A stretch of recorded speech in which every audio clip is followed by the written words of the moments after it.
Back, I guess. Are we live? Is this live? We are. Okay, our cool. RPG regent. We are RPGing. Let's see. I'm gonna try my best to run a coherent session because I am still recovering from some sleep deprivation this weekend. So, well, you got this. We believe in you. Because if we don't, we're all gonna die. You shouldn't die. Hopefully. We'll all drown in unless you really fuck this session up. I mean, at that point, that's on you guys. So, last time, recap.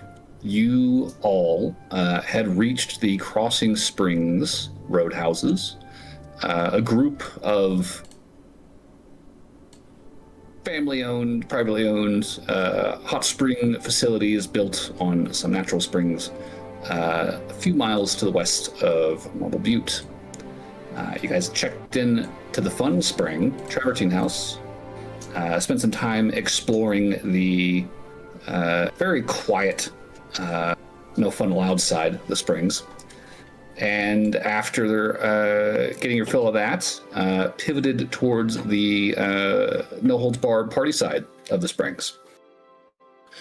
You guys met up with Mizas and his circle of friends. You got close with a few of them, one of them, some of you.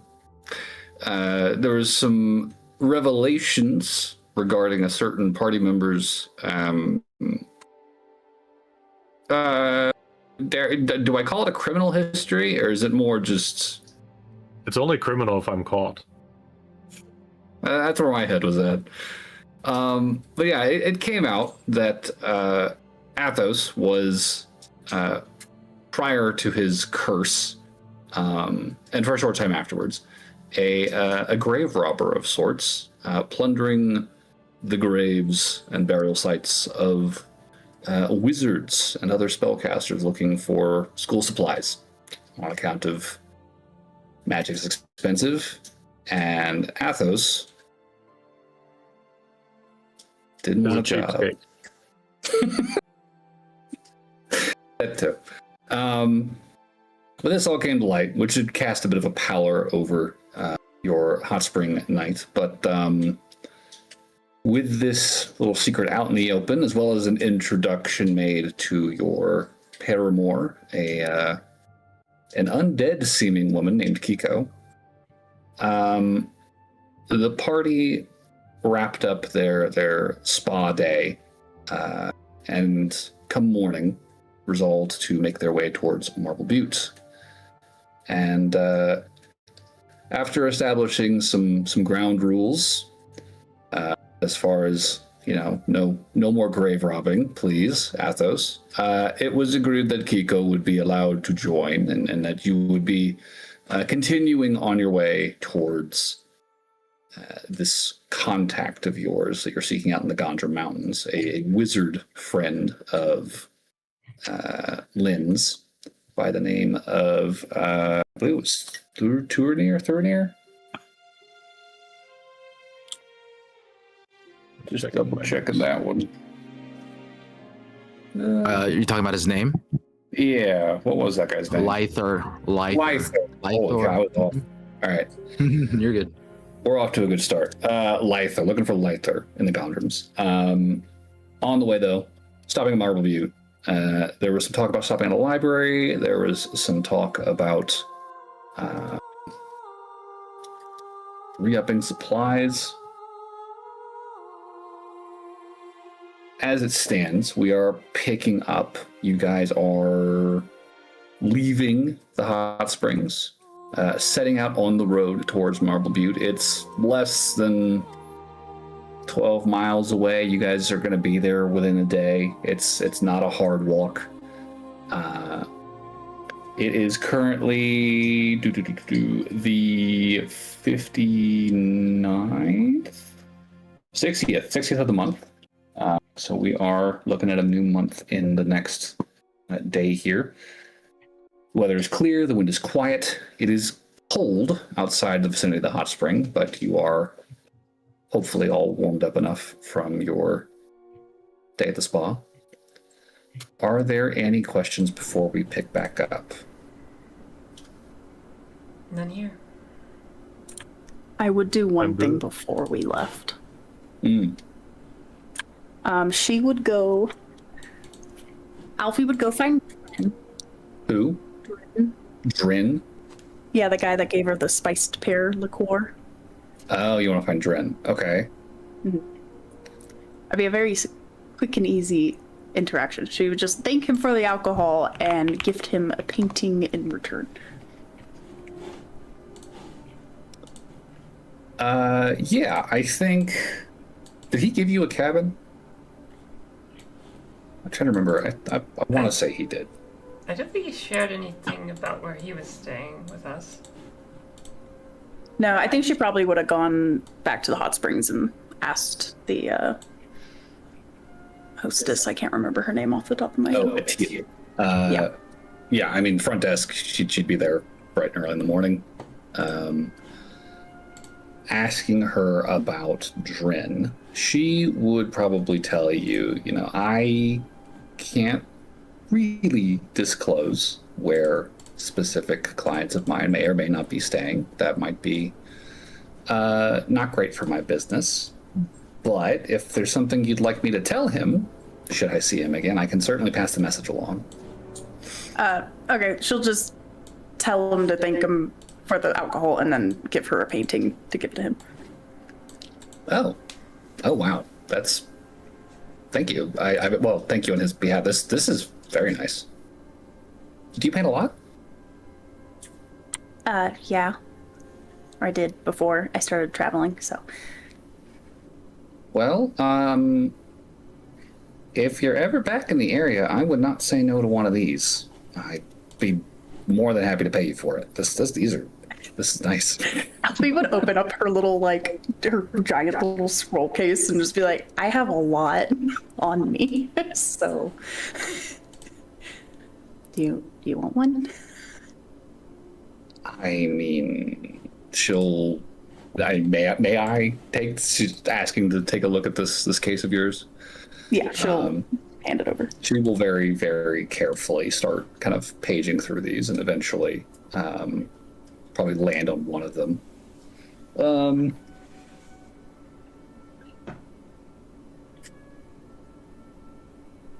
How much would you want to part with this for? Maybe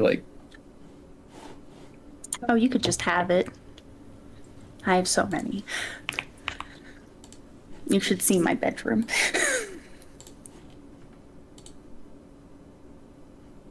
Well, I'd be hard pressed to say no to that offer. Thank you. And this one is for Dren, so I will put that one off to the side. I need to find a frame for this. Oh, you don't need to do that. It's not that nice.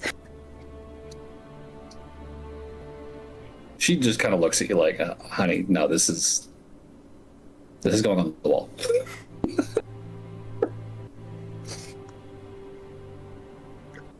I'm not just asking to be nice.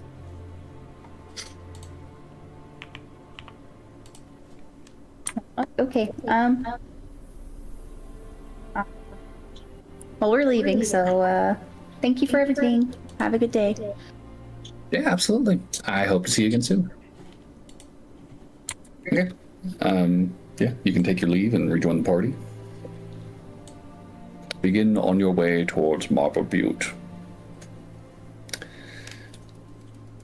Errant, as our guide, could you perhaps roll me a survival check? And just let me know if you roll an at one or not. Nope. Did not. Cool. Roll All that right. one. Your trip to Marble Butte is going to proceed without too much issue. As I said, it is about 12 miles to the east along the road. And weather being clear as it is, not really anticipating any delays, given the terrain is fairly even along this path. Mild snow cover along the road, a little icy, a little muddy underneath, but with the horses, with your equipment, it's really not going to be much of anything, especially compared to the trip up here, which was a little rockier than where you are currently traversing. To the north of you, you can see, miles away, there is the thin silver line that is the Edhelgen, this massive lake that kind of dominates this basin in the mountains. Off to your right, you can see sort of the rocky, reddish ridge of Travers Mesa, the rocks of which are peaked and capped by snow that has been falling for the past, month and a half, 2 months. And before you, the land sprawls out in this very gentle upwards slope from north to south. You can make out the thin, trailing wisps of smoke from distant villages, homesteads. This region seems to be predominantly farmlands, pastures. You can see herds of animals, sheep, cows, pigs, goats, kind of milling about in the distance on either side of the road. And about 2-3 hours into your journey, you begin to see those herds multiply massively. It goes from, half a dozen here, a couple dozen there, to hundreds of cows clustered together out in the snow. Every other field seems to be filled with these animals, and the smell, as you are moving further eastward, begins to take on a very distinctly bovine scent. Even in the winter, it is a hard, not altogether pleasant smell to try to avoid.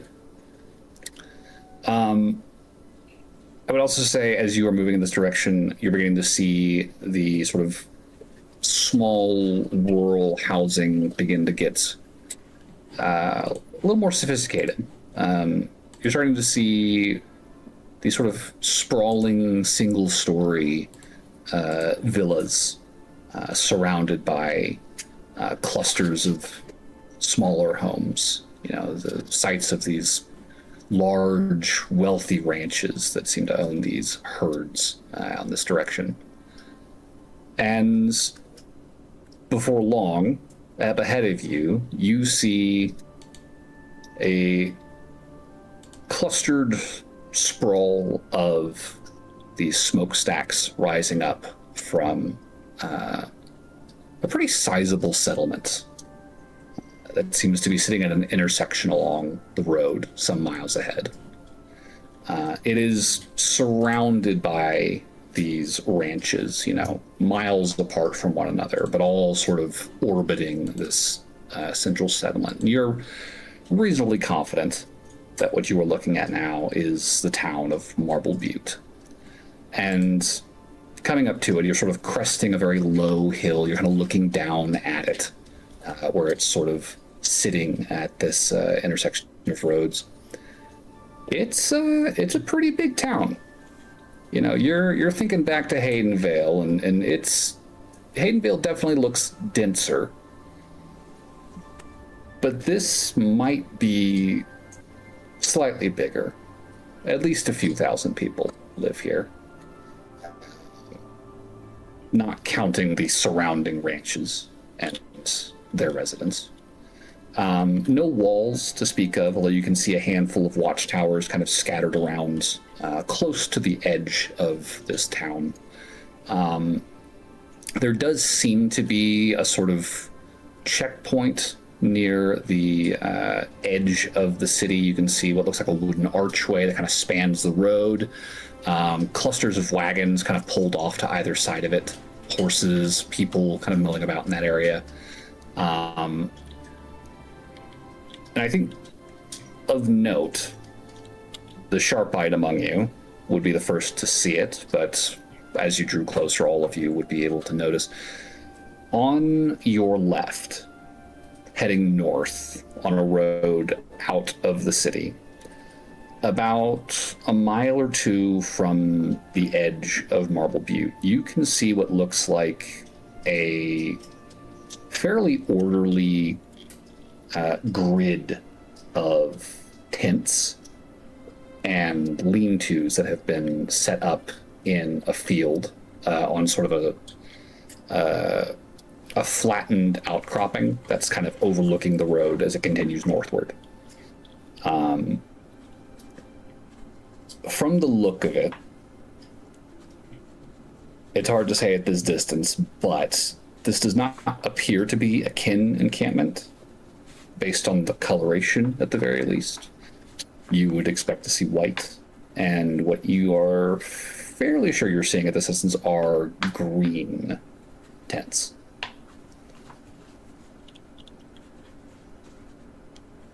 That's gotta be. Who is it? Somebody was telling us about the capital sending people over to this side of the continent for like a war or something like that. I'd imagine. Like some kind of scouting Can party? I check in? Pretty large for a scouting party. Do they have any like recognizable sigils, symbols, or are we too far away to see that? I mean, you can make a perception check. You are pretty far away. This is still, miles away from town, but it is in view, right? That's quite a distance. Sure. I don't think that's something I'm gonna have to buy. All right. Well, I will try. Let's see here. I will also attempt. Yeah, go for I it. got total 16. You said perception, right? Perception, yeah. That's 16 total. 24 for me. Better show me up, Aaron. Like, we're doing a perception thing. I was like, wait, I can help with that. I put it back. That's 16, yeah. I'll say this, with the 16, as you're looking at this encampment, you do pick up what you think is sort of a metallic glint from some of these banners and tents.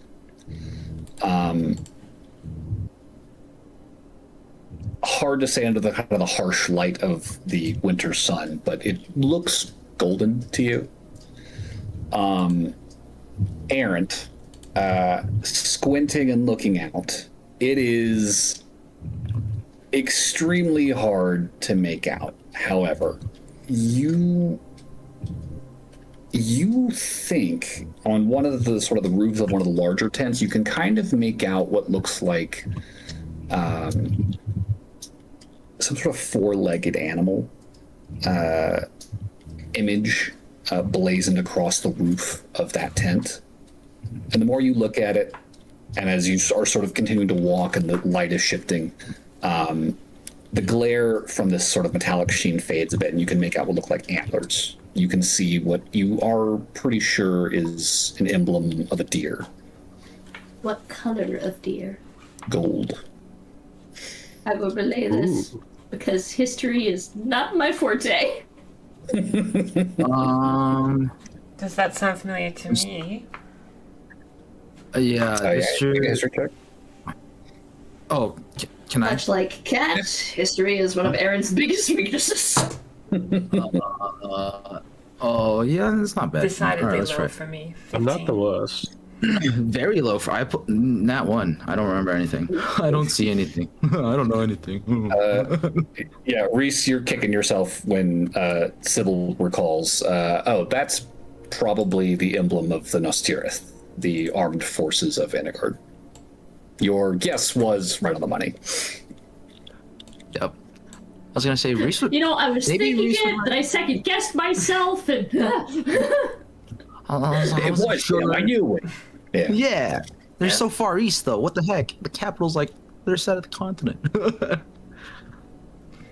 Well, not sure exactly, but let's hope they don't cause any trouble. Yeah. Where's which? I mean, if they're gonna come with that many tents, with that many shiny shit, put their emblem all over their crap, yeah, they're probably here to cause trouble. Either that or escort someone who's important. Something tells me We're here to the stop people trouble. in Marble Butte will have an opinion on this. Ain't nobody ever Sure, that's stopped trouble in other people's area unless they're they want to for gain for themselves. That's a fair point, Aaron. You're right. I just remember somebody at Crossing Springs telling us the Nostirith were in the area setting up locations for some sort of upcoming war. Racking my brain, but I don't remember exactly. But I mean, it doesn't look like they're hostile here. Now would be the real worst time to be hostile. That's fair. You don't go starting wars in winter. That's just Touche. bad planning. Yeah, look how that worked out for your buddies back down near Sherry. Not well. Not at all.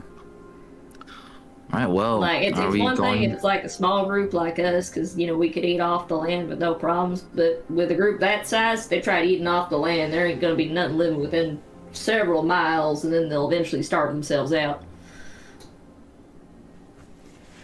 That's a fair point.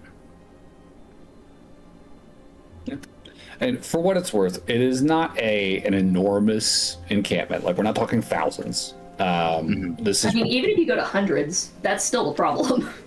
you're looking at a camp of you would guess maybe 100 people. It's about twice the size of the fort that you guys just wiped out.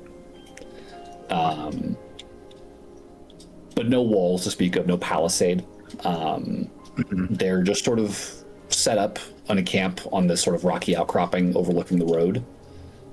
Just kind of a wide, flat spot, kind of the best place to put a camp of that size. Sure. But beyond that, no fortifications that you can see. It is just a cluster of tents. Well, I imagine we're not gonna figure out more out here. We going into town? Ostensibly, yes. I'm excited to get into town. On you go honestly. then. What? A fan? I would assume. No, well, the word you said. Yes, Ostensibly. that's what it means. I would assume. It's a fancy word. Oh, all right. I'll remember that offensively. Not quite. Ostensibly. Ostensibly. Ostensibly. Ostensibly. Well done. Yes. Eric makes some gestures with his hand. Nothing rude. That's good to know. Okay. As I said, you're still a couple miles from town, and you are on the road to come into Marble Butte from the southwest, whereas that road is leaving town via the north. So you will not be passing anywhere close to that camp. No issues there. More so, more of an immediate concern, really. As you approach, there is what looks to be some sort of a checkpoint or something near the edge of town. The cluster of wagons and horses and people. Again, no walls to speak of around the settlements, although there are towers to keep lookout. As you draw close, though, it does not look as though there is much of a line. People seem to have pulled off the road and are just kind of camped out with their wagons. You see a couple tents set up by one. You see a sleeping bag that's been pulled out and kind of sprawled in the back of another, with the kind of the crates and contents they had been shipping, just kind of like pulled down into the snow and mud.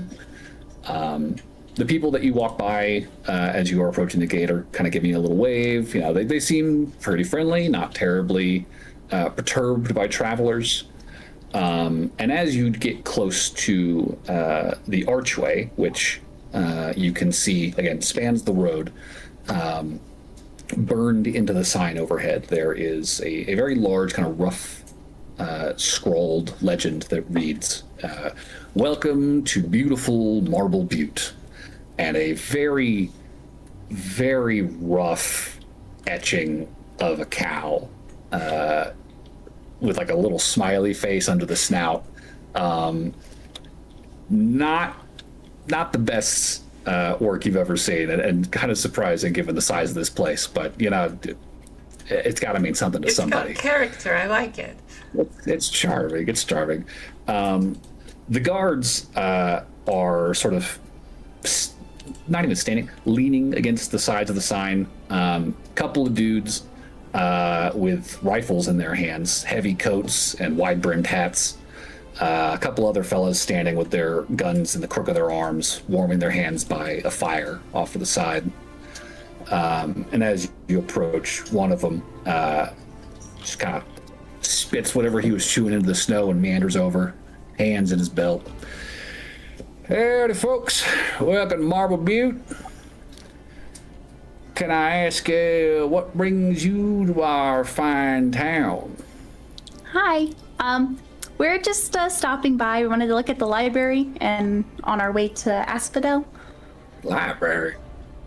I thought there was a library. Well, there's a library. I just don't know many people are terribly keen to visit. That First would I've heard that in a be while. I would very much My like to friend visit. Hi. I am. and Oh, very much so. Libraries are always great. Well, little miss and friends, I suppose we can certainly accommodate that. Y'all looking for some place to stay? Any recommendations needed? You know where you're going? Sure. Yeah, we'll take a recommendation. Well, a couple places, depending on your predilections. If you're looking for something a little more fun, a little music, a little dancing, a little partying, Rough Riders Saloon, biggest joint in town, can't miss it. If you're looking for a little more peace and quiet, older clientele, but I can't deny the man knows how to pour drinks. The Longhorn Lounge. That's going to be right off of Main Street down by the city square. It's actually within view of the library. You keep following this road, you'll see it. Either one of those, they'll have rooms available for you if you're needing to stay the night. What were the names? So there's the Rough Rider Saloon and the Longhorn Lounge.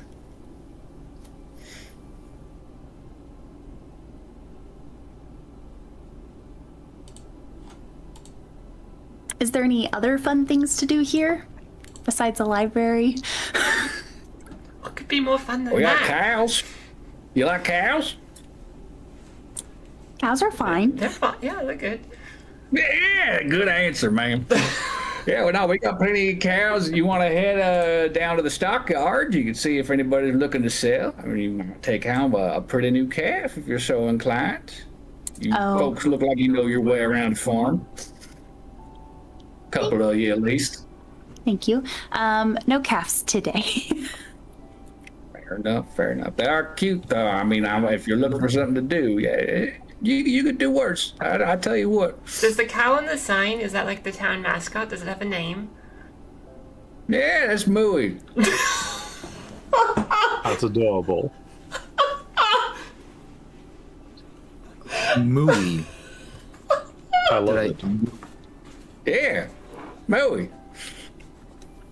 It's spelled Oh, how it simple but sounds, I succinct. assume. Yeah. Mooy.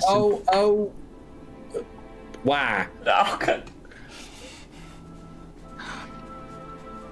And Reese is like, I think, you know what? Never mind. There's no point.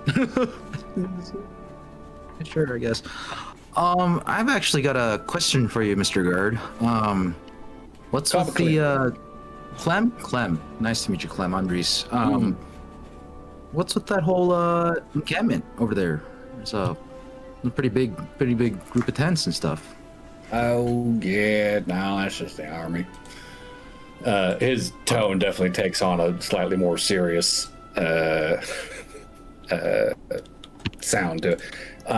Says, no, Nostirith, I think, is the word in Elvish. No, it's capital soldiers back west ways. Now they've been camped out there for a couple of years now. A couple of years. Oh yeah, no, they've been keeping to themselves for the most part. You know, not terrible neighbors. And I mean, it's the army. You can't really tell them to fuck off now, can you? But no, they've been orderly enough neighbors. Come in for supplies every now and then, although they seem to prefer getting their shipments in through Furdale up north, so to each their own, I suppose. But no, they've been just kind of been keeping an eye on the road and comings and goings in the area. They're sort of a stopping point for their garrisons as they're moving across the territory. In and out of Fort Plenty, another place. Sounds, maybe I've seen it on a map somewhere, maybe. Yeah, old army fort up in the Gondrims, watching a pass from here to Santa Morte. Ain't nobody been in that place for decades, and then past 5-6 years or so, suddenly soldiers are all like, "Oh, time to clean up the fort, time to fix up the fort, time to watch the pass, time to move in and make all these camps and new forts and so on and so forth." It's all armor business after what happened with that, what you call them, Emerald Coast folks. Looks over to one of the other guards like, talking about East Alliance. Yeah, that's what you call them. Yeah, now they got into a bit of a kerfuffle probably 10 years back, and seems like things only been escalating, so here we are. Army setting up for war. I guess this is just one of their supply line points. Okay, Yeah. well, Taking their sweet time with it. Ain't seen no fighting in these parts in 10 years, I tell you that much. Quiet as it always That's is. why them tents are green, huh? Yeah, ain't red. During this conversation, Alfie would have pulled out her notebook and would be drawing Mooey into her notebook. It's Feel like one of the guards sees you drawing, kind of moseys over, looks over your shoulder. Says, "Hey, that's pretty good." Thank you. I'm just trying to copy it. I have other She's a things. real talented artist. She'll start flipping through her little notebook. Be damned. Hey, come here, look at it. He waves a couple of other guards over. They all start kind of crowding around, looking through your notebook. For his part, Clem would just kind of clear his throat and say, "Well, I don't want to keep you folks for too long. I'm sure you got a place to be, library, if I recall correctly. And probably want to get yourself some rooms before things get too dark and the place starts filling up. Not that it ever does. But y'all enjoy your stay in Marble Butte. Don't cause no trouble. If you do, everybody got a gun. So ain't going to be much trouble for long. Yo, kids, have fun." Great. Thank you. understood, sir. Salute. Like super awkwardly. He Looking just at all the tips guns. his hat. And they'll eventually wave you guys through after, Alfie's shoved them in the notebook, and then they've kind of like, guys, she's a girl now, her draw. Heading into the town. It is it's a pretty busy place. compared to the past couple of settlements you visited. Definitely more active than Sherry. A lot of people kind of moving up and down the streets here. You see horses and cows in equal measure kind of being shuttled between the buildings, kind of flanked by men on horseback, kind of moving them between enclosures. You can distantly smell almost a sort of chemical smell that kind of cuts through the very pungent scent of livestock. You recognize this as being, lye and the other reagents needed for tanning hides. There's probably a tannery somewhere in this quarter of the city.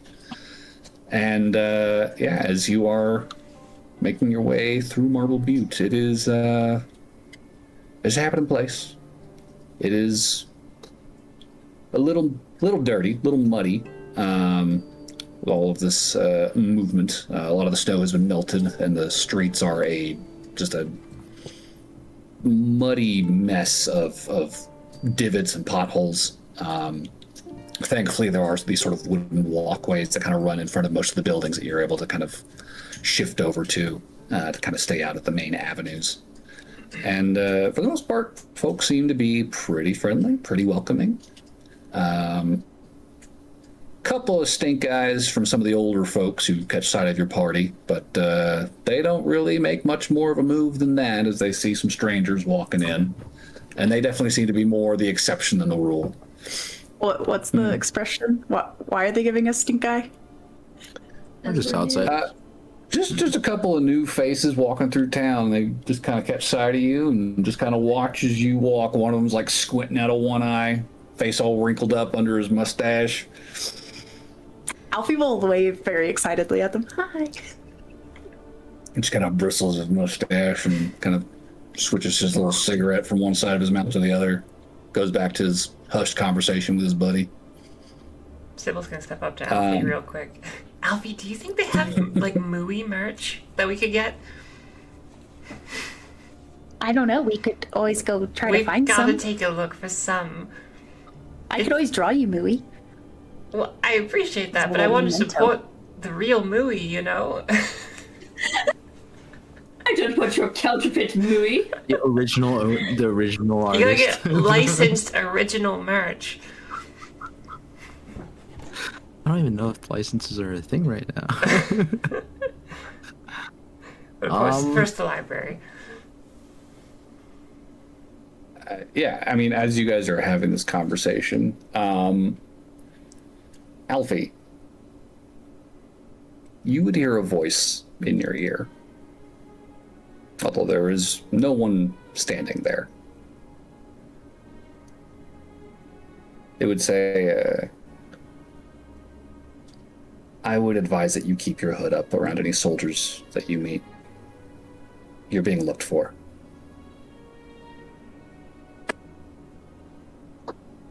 Y'all will see like Alfie stop in her tracks and like put up her hood and then look around. You okay there, Alf? Alfie? I feel like she'd be like, who are you? We're your friends? Who are you talking to? No, someone just talked to me. Like they whispered to me. She'd look around again. Sybil looks around to see if she sees anyone. Perception check. Yeah, I think Reese will look around too. Like, Ooh. just 24. that's okay. Well, that's a 10 for Reese, so he's not on his game today. I also got 24. Based on 24s. Alfie's description of it being like a whisper in the ear, Sybil would be especially on the lookout for some kind of, like, someone that looks like they just cast a message or something. Sure. 15 from an Alfie. Would she be able to tell if this was like a woman or a man? This was a man's voice. Okay, she would have been like, it was a guy. Yeah. Is that what she knows? I would say it strikes a somewhat familiar note, but you can't quite place it.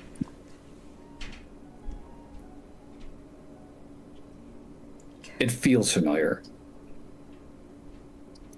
With the 24, though, as you guys are looking around, I would say you can see people, up and down the street in either direction from you. Not, a dense, like, shoulder-to-shoulder crowd, but definitely, like, enough people that it's kind of hard to see too far ahead in either direction.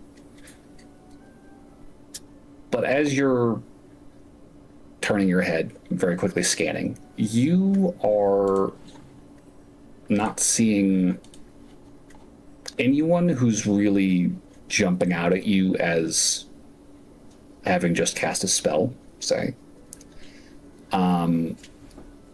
Most of the people here seem to be going about their daily business, and beyond, the odd sets of eyes that are kind of watching you, some of the old timers maybe that are, still a little suspicious of the newcomers. You don't see anybody in the crowd that is like sneaking and spying on you. Okay. You're sort of at a loss as to where this might have come from. Well, Alfie, I don't see anyone around that would have messaged you, but that doesn't necessarily mean that you aren't telling the truth. It might have just been some other type of magic. What did they say?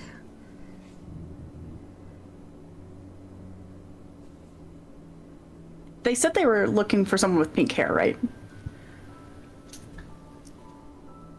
They said that you were being looked for. Oh, And someone they was keep- looking. Yeah, they said, I would advise you to keep your hood up.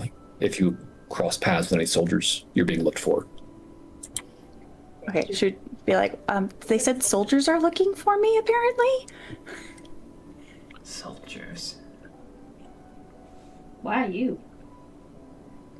I think God, we it's should mine hear now. that and just start scanning crowds for any sort of signs of like kind of cabal wear, people with armor, chainmail.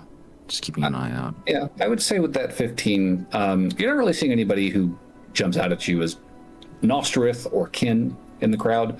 You can see some folk who look like local militia. They look like they've got chain hauberks under their coats. And they're very easy to pick out thanks to the kind of long barrel of their guns that they've got slung over their shoulders. And they're just kind of mingled in with the crowd. There's maybe like 3 or 4 of them visible on the street from where you're currently standing. Not like a ton of them, but definitely present. They don't necessarily jump out at you as soldiers, though, judging from your interaction at the gate. They definitely feel like just very local watch.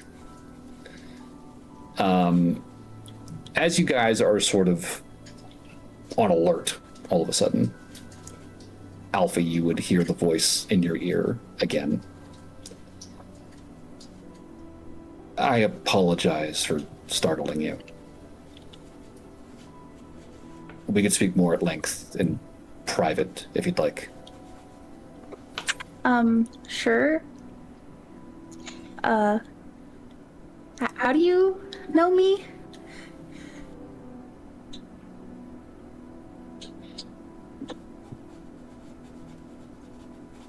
It's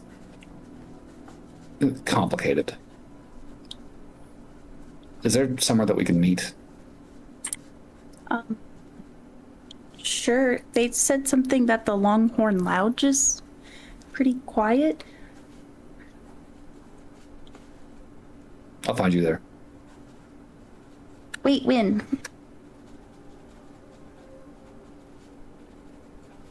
Response. Damn. Sorry, he's out of sendings.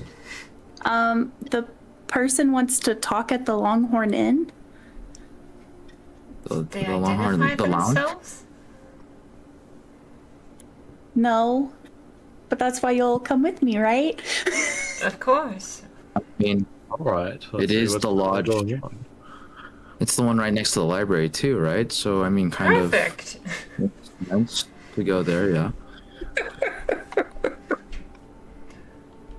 Yeah, we'll go to the Longhorn Lounge.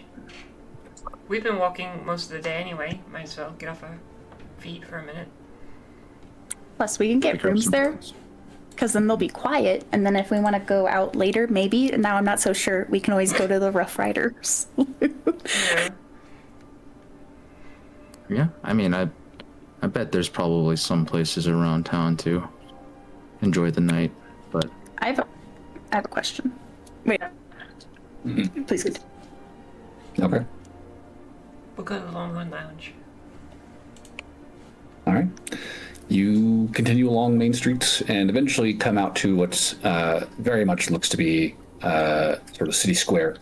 The street opens up into a very wide, muddy courtyard, surrounded by shops, and on a couple sides, you see what appears to be a church and an old courthouse. However, getting a better look at the courthouse, you can see, rather than what you'd expect it to be designated as a courthouse, there is a sign above the door that reads the Butte Hill Library. Just opposite it, along the side of the pavilion that you are kind of exiting out of into this space, you can see what looks like a 3-story wooden building, slightly taller than the surrounding structures, painted this sort of sky blue, with a large set of cow's horns mounted above the door, and a very small, understated sign hanging from a post next to it that would say Longhorn Lounge. Man, that's a real big building. Impressive, really. yeah, 3 stories. Wow. Oh, Sybil, look, the library's over there. Oh my gosh. The library. I'm so The excited. Butte Hill Library. Yeah. Let's check in so we can go over. Well, we gotta see what's going on with Alfie first. Remember, yeah, she has a of course. stalker race. We should probably figure that out before we go to the library. You know, that's a fair point. I got a little excited. As they're Understandable. going into the lounge, I think Alfie will kind of like look around before she goes in to see if she sees anyone like headed. Yeah, give me another perception check.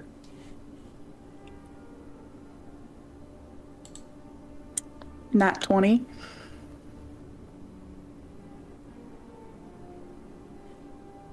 You are looking across the square, kind of scanning above the heads of the crowd, seeing if anything jumps out at you amidst this sea of fur-lined bonnets and wide-brimmed hats. And I mean, it's a sea of strangers' faces. Whoever this person is, they are taking very good care to keep out of sight.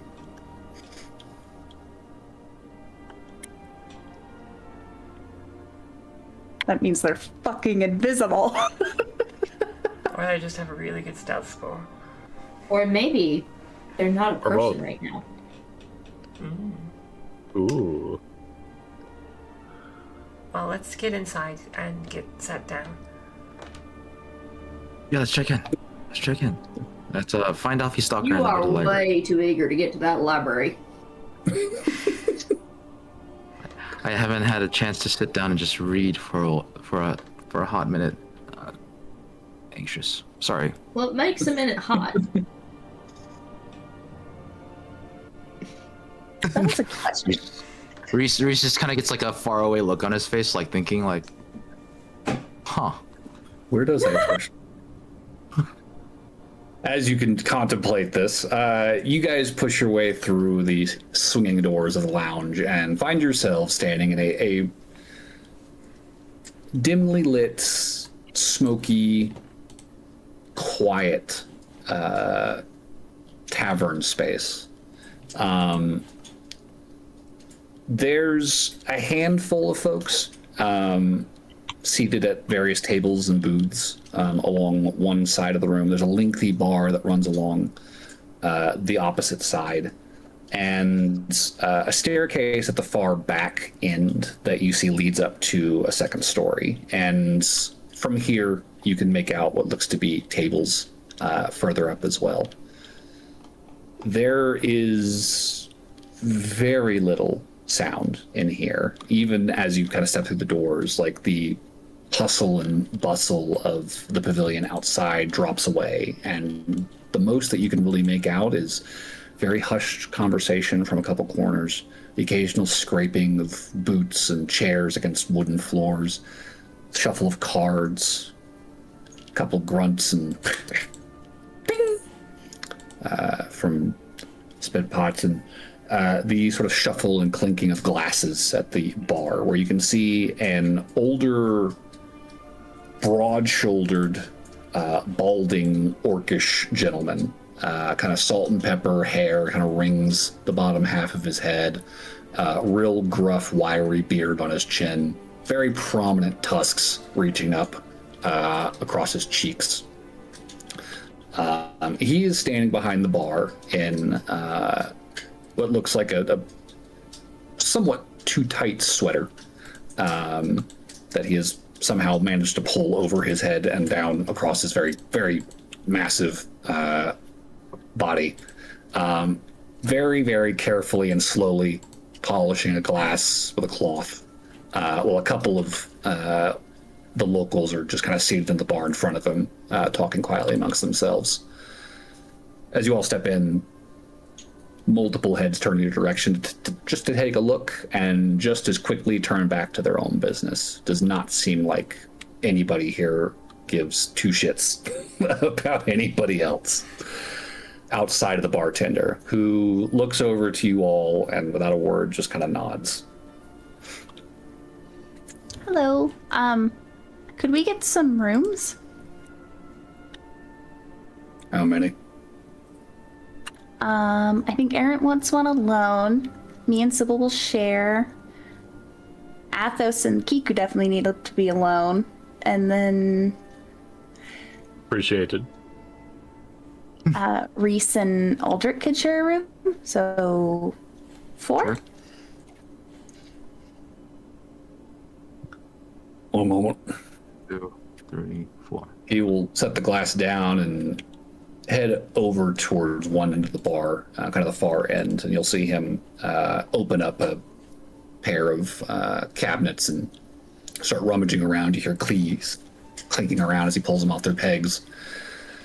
Walks over to you all and sets them down on the counter in front of you in a nice, even row. Says, each key's gonna be 5 silver. Okie dokie. Sure. Alfie will put down 2 gold. How many nights? I think just the one. Fair enough. He'll take your gold and pocket that. Anything to drink? Yes, please. Do you have like something hot, like a hot cider or something? I got hot. Okay, I'll have whatever that is. He heads over towards a this large like brass still. Grabs a glass, starts the nozzle, and you can see steam wafting out of what seems to be a very dark red beverage. He'll come back over towards you and set that down. Not quite cider, it's close. Okay, thank you. And you can already smell coming off of this. This is some sort of like spiced wine that he's got in this. Very pungent. Lot of cloves in this. Smells good. It smells kind of good. Smells strong. All right, Alfie likes it. Does anyone want to try it? I'll take a sip. Yeah, me too. I'm curious. Same. I'm good myself. Not for me, thank you. Reese does not like it either. Too strong. Very much I no. just like the idea that Athos starts carrying around like an eyedropper.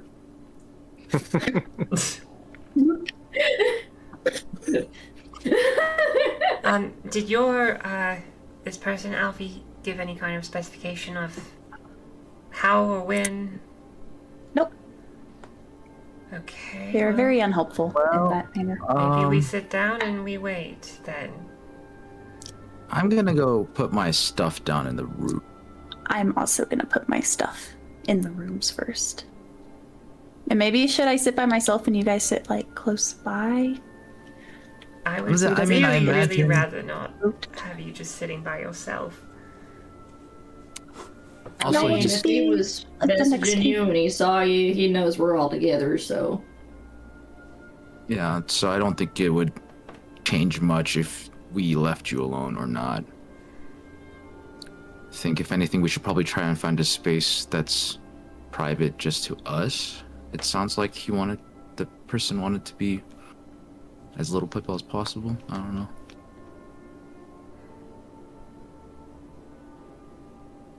Okay.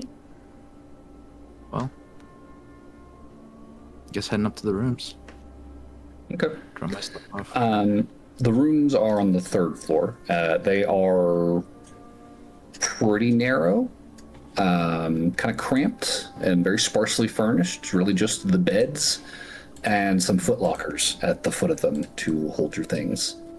No other real facilities in these quarters beyond those and the chamber pots. Seems about right for 5 silver. Here, Mr. Aldrich, let me help you put your stuff down. I'll help Aldrich get up the stairs to the 3rd floor and. Sure. It's a bit of a climb. Yeah. Yeah. You can get yourself situated. As far as finding a table, you said 1st floor, you can definitely see that there are a scattering of people around, although there are some quiet corners on either side of the stairs that do not seem occupied. You also would have passed on the way up to the rooms the 2nd floor's worth of booths and a couple of isolated tables on the opposite side of the landing. It's kind of just up to you. This place is not very busy. There's a lot of available seating. I think I'd just choose a seat as secluded as possible. That was my thinking. Okay, yeah. I mean, 1st floor, 2nd floor, do you care? Second? 2nd floor, I think, yeah. That's less people, as it sounds like, so. Less prying eyes, snooping. I mean, yeah, as you're looking, there's really nobody on the 2nd floor, so it's probably the most secluded then. You can take a seat. The party can sit with you or at a distance, up to y'all. The 2nd floor, is there like a balcony that they can look down at the 1st floor? Yeah, so you go up the stairs. There is then sort of a wraparound to the landing opposite the stairs where you've got booths and tables. But directly in front of the stairs, there is another stairwell that leads up to the 3rd floor where the rooms are. And those are just sort of on either side of a walkway that looks down into the lower floors. She'd sit so she could be like looking at the front door because she's very curious. Okay. So sitting with an angle to kind of look down the stairs. Very doable. Anything from the rest of you? I think we're all just sitting together, waiting. Gonna take up spots at the table. Maybe leave a spot open next to Alfie. Maybe across from Alfie. Yeah. That's a fair point. You want to sit across from the person you want to talk to. This is true. Okay. I'll sit then to Alfie's left to kind of keep in hand on my table. Okay. Yeah. Then seated all at a single table, you sit with your spiced wine and wait. About half an hour passes before you see movement at the front door as you hear the hinges squeak and heavy footfalls as somebody walks in. And coming into view heading for the bar, you see a figure in what looks like a thick cloak or coat with the hood pulled up walk towards the bar. You can very, very barely make out the kind of gruff, quiet voice of the barkeeper. And then you would see this figure turn towards the stairs and begin walking up. And first thing to strike you, very tall individual, broad-shouldered, and very purposefully kind of making their way up the stairs, single scan across that upper landing, seeing the six of you at the table, begins to walk over. And looking at their face now, under the hoods, Alfie, it's a little bit of a shock. Because it looks like Chiron has just walked in the room and sat down across from you. Oh, if she saw Chiron, she would have like stood up and backed away from him. He would stop and hold up a hand. And he would say, I apologize if I startled you. That was not my intent. Definitely doesn't sound like Chiron. Who are you? Why do you look like him? Look like who is this, Alfie? Look like who?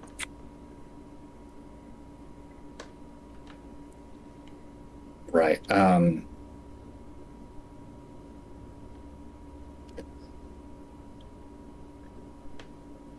I'm assuming you're referring to my brother.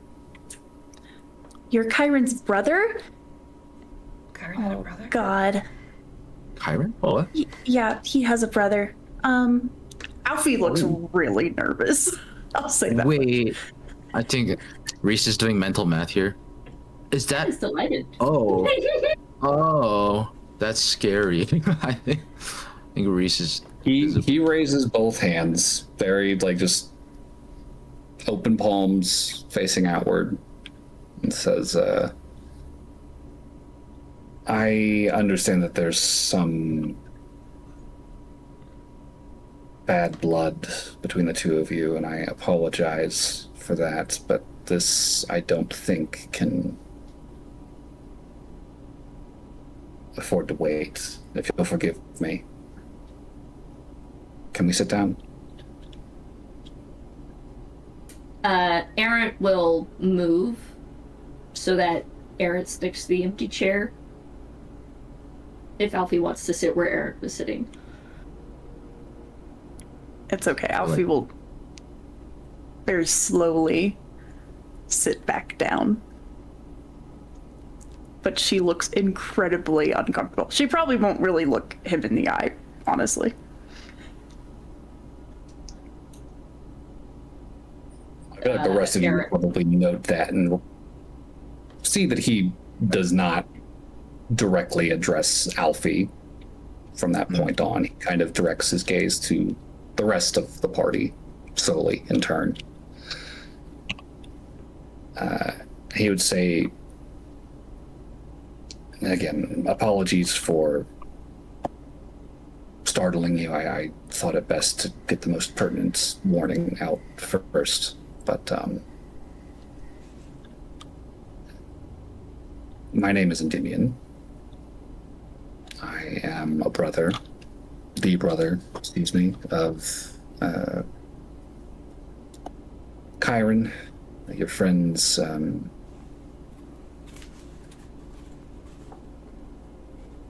associate. That's a word He for seems to somewhat struggle word there. Could you repeat the name? Endymion. Endymion. Got it. It's like a Damien. But if they used the wrong A. What do you want? Why are you here? Well, you're being looked for. Why? I don't know. Ooh. Good questions to start with. Most importantly, how? I don't know that. I'm trying to find out. Why? Why do you care? Well,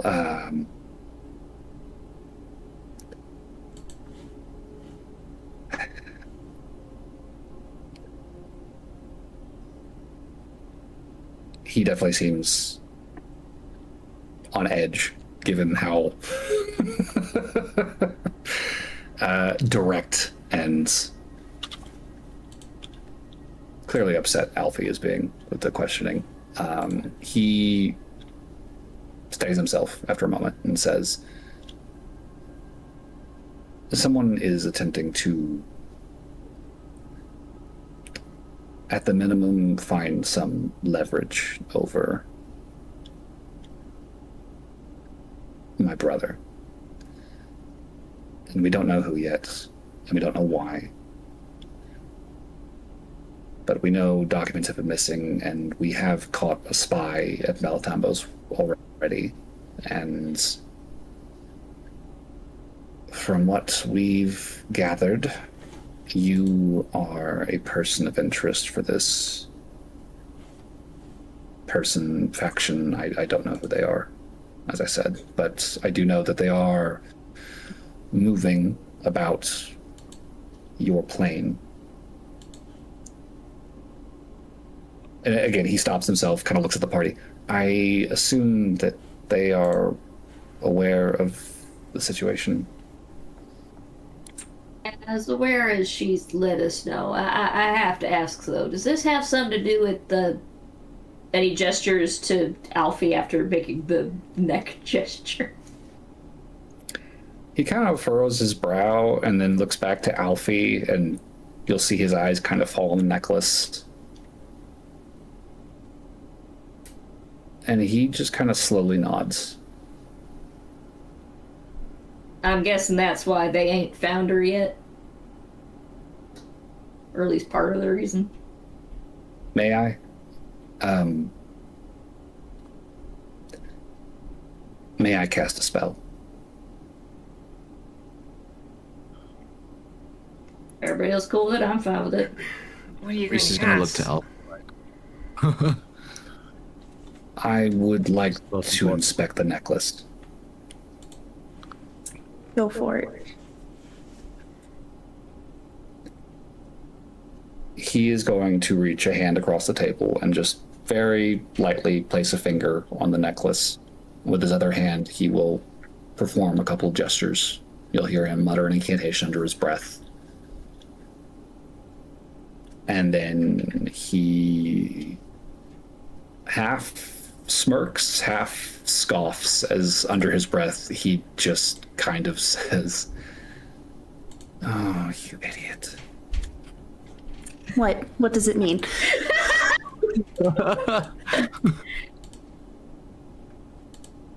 Well, this would explain why they haven't found you yet. Yes. He has put one hell of a protective charm over you. That is a lot of magic. How do I get it off? His eyes will flit up to meet yours, and he very quickly shakes his head like, you don't want to take that off. That may well be the only thing that is keeping you from being found by these people. I really want it off. I'm Badly. sure you do, but I really have to advise you don't take it off. I can't imagine these people are not incapable of scrying, and if they haven't found you, even with your hair, there has to be a reason. And I can only surmise that that necklace is the reason. So what does it, like, do then? Well,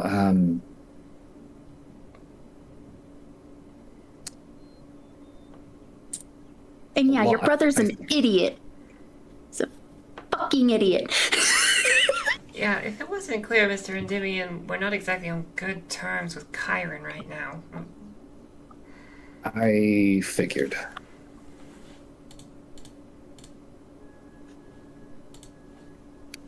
I don't want to pry, and I won't, but I do apologize for whatever transpired between the two of you.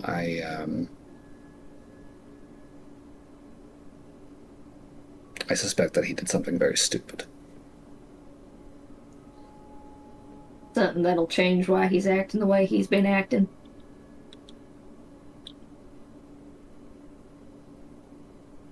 I'm not really sure that I could answer that for him, but Did he send you out here, or what? I don't understand. no, you crossed paths with an associate of ours yesterday. He contacted me and asked if I could keep a lookout for you. Was it Dren? Seriously? What? That's what he's going by? Was it the tall blonde man? Elf? Yeah. Elf man? He looks visibly frustrated, although he is definitely doing his best to keep it to himself. Just flared nostrils, very long breath in, and he would say, his real name is Uldren. Yes, he is my brother's shadow.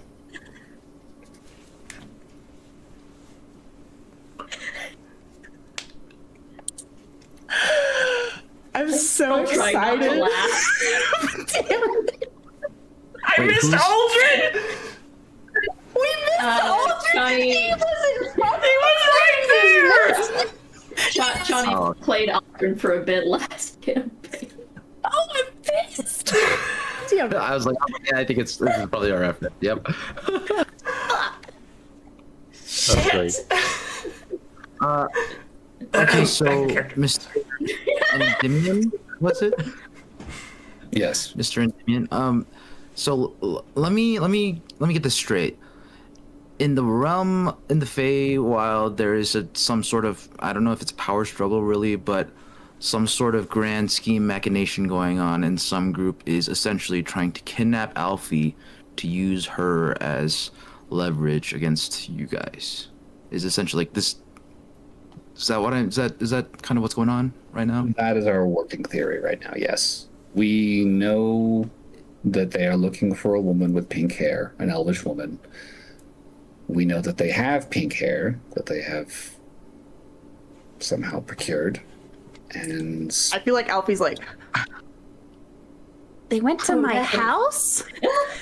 Those jerks.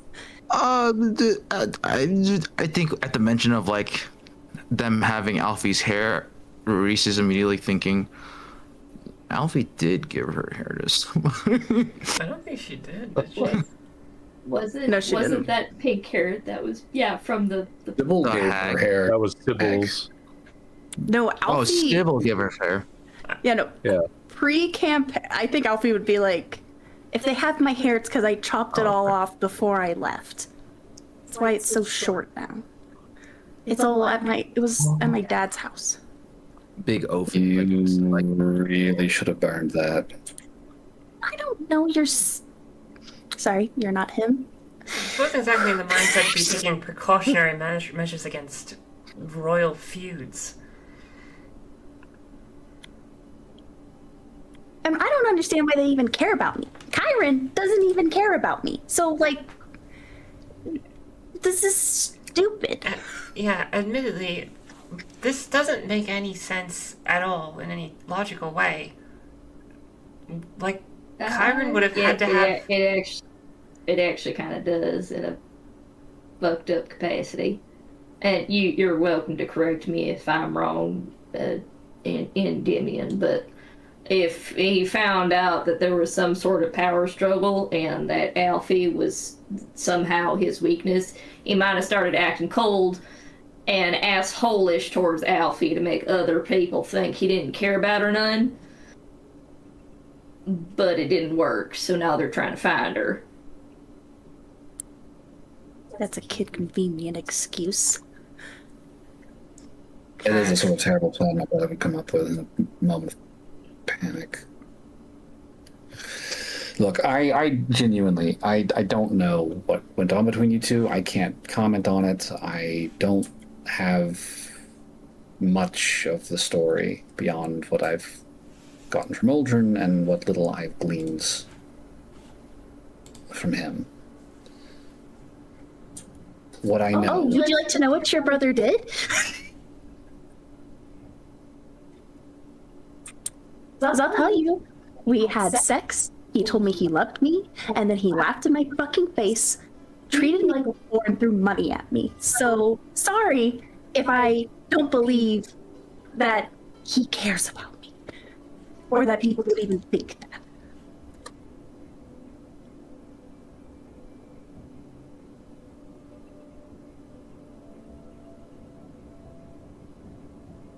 Because why the hell would I believe you if you're his brother? Why would I trust anything you say?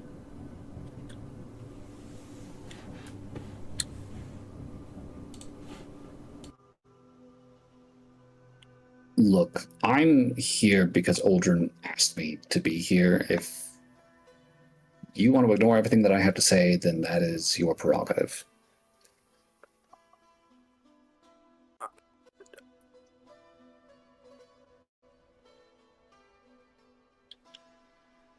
I think Reese will pipe up here and kind of say, Sorry, I think at the very least... Oh, go ahead. Could I back roll insight to see if he was telling the truth about what the necklace does?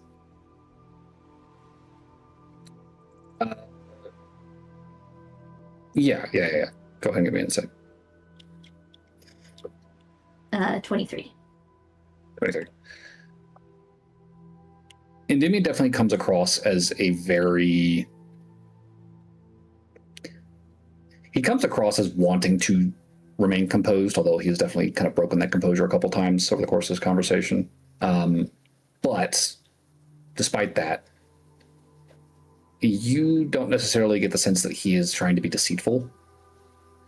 You, if anything, sense that he is trying to be careful and not to overspeak.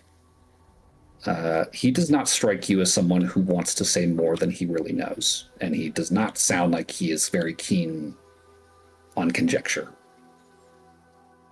Gotcha.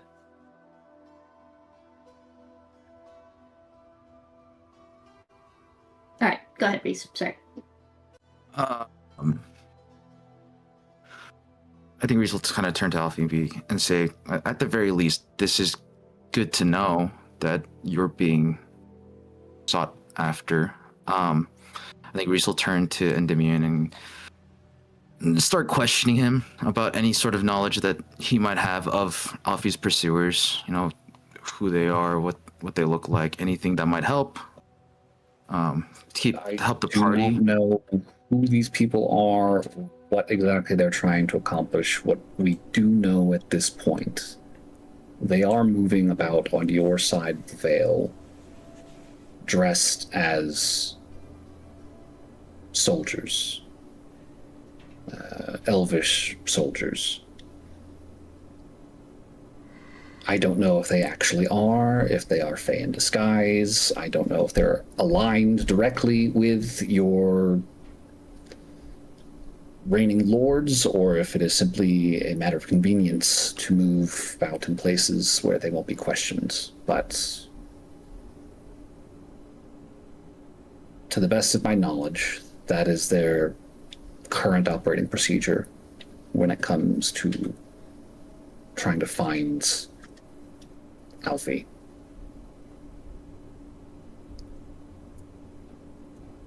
I am not sure at this point if we know exactly how many or who exactly is working for them on our side of things. So for the time being, I would very strongly advise, if you had plans to enter the Feywild, I would not do that. I would change those plans. Why would we go into the Feywild? I don't know. I'm just trying to cover my bases here. Actually, I have a question for you.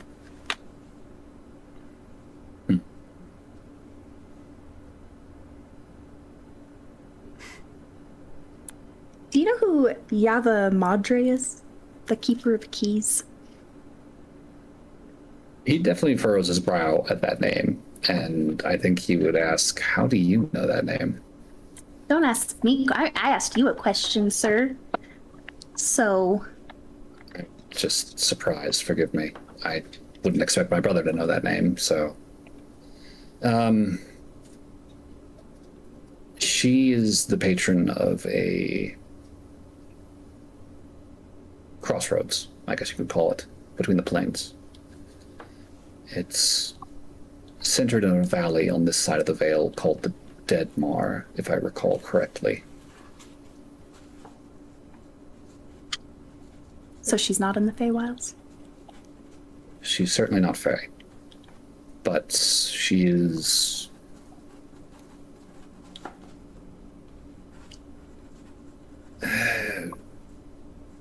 similar in some ways, close.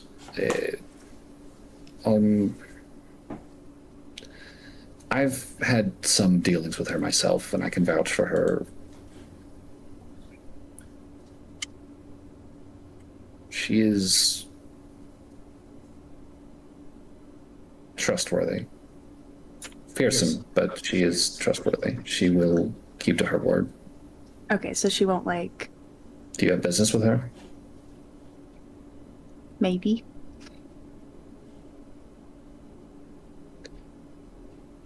I will say, although I wouldn't linger there, the Deadmar certainly isn't the worst place you could go.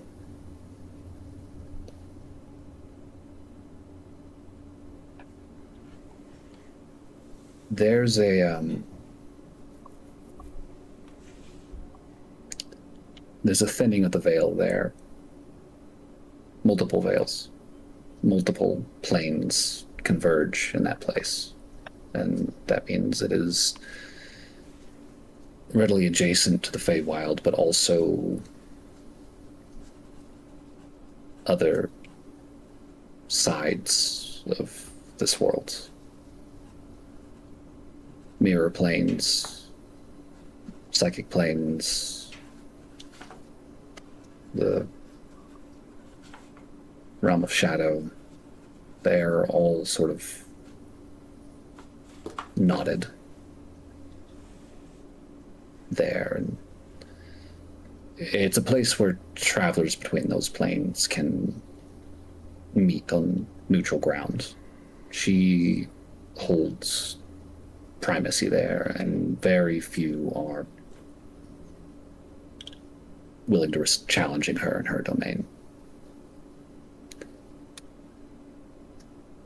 I don't know who your pursuer is, but I don't believe she would be aligned with any sort of ploy like this. It's not in her nature.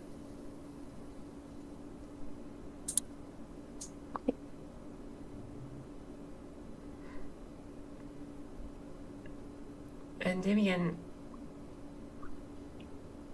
how are we supposed to Yes. continue traveling like this, knowing that there are secret elves out there looking for Alfie, and when we can't know what they look like, or where they are, or who they're aligned with?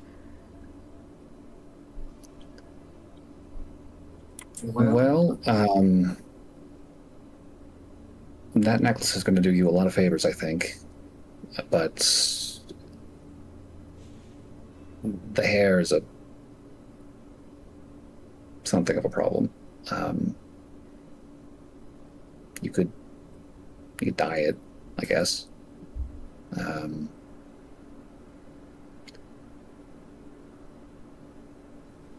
There are spells you could use to try and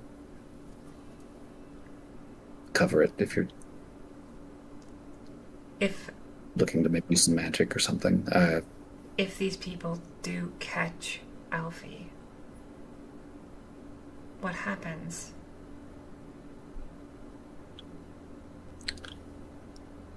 I don't know. As I said, I know someone is looking for her, and I know this someone is tied to break-ins and missing documents back at the castle, and that is concerning, to say the least. So I would simply say,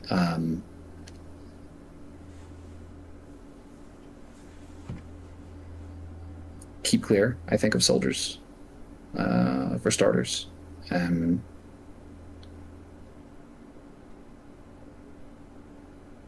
Where, may I ask, where exactly are you traveling to? Well, we're headed to Fidel, which I believe, looking at our map, is right next to the Dead Mar. Or at least close by. Okay. I mean, if you can get to the Emerald Coast, I would imagine you'd be safer there than anywhere else. That's fairly deep into this army's opposition territory. It's a hell of a walk.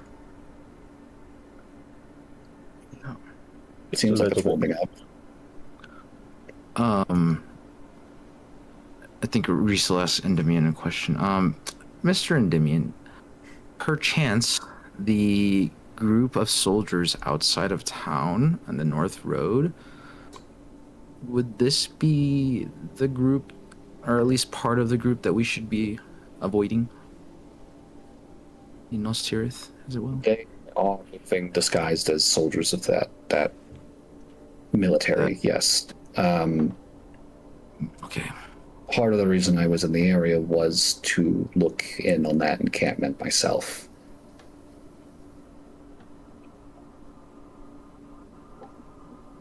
I'm hoping to learn more. Like I said, we're not terribly far into this investigation, so we don't really have. I wish I had more I could tell you. I just don't. So I can certainly try and reach out if I do learn more. If that would put you at all at ease, I could probably spare a message when I've got something worth sharing. I think that's up to Alfie. I think, kind of.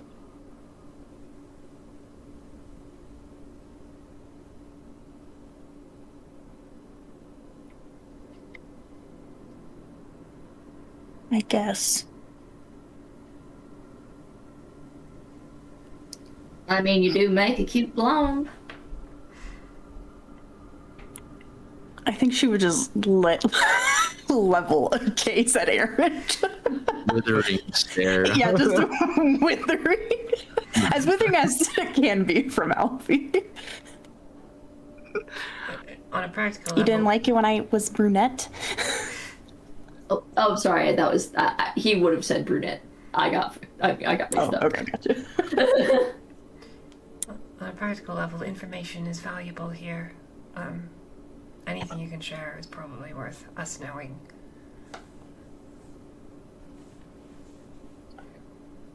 That's very doable then.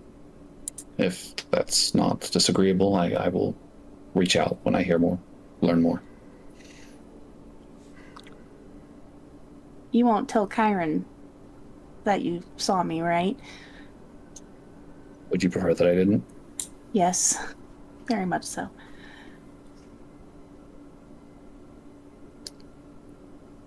I will probably be telling Aldrin, since he is the one who asked me to look in on you. Is that agreeable, or would you prefer that I not answer when he asks what happened?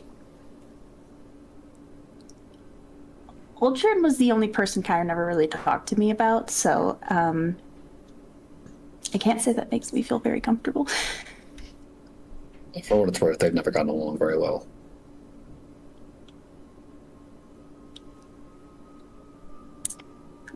Fine. You can tell them whatever. I don't care. It doesn't matter. You can tell Kyron. You can tell Aldrin. I don't have to tell him any more than needed, but I only say Aldrin because he was the one who reached out to me, so. Actually, if you do talk to Kyron, can you tell him I said fuck you to him, please? But don't fuck him. Oh god, that's his brother. That's disgusting. Yeah, that's... No. I'm sorry. They can be very read into it how they want. You gotta be very literal, so saying fuck him is... Okay, fine, not that one. Tell him to go throw himself off a balcony or something. Well, no, he can fly. Oh, can you now? He did with me. Shocking. He actually learned something. Yeah, he's an idiot. I don't know. Whatever best Fey insult you know, can you just tell it to him from me, please? The next time I meet him, I can certainly pass a sentiment along. Long walk, short pier, all that jazz. Yeah, Doesn't whatever. seem like it'd be too hard for him.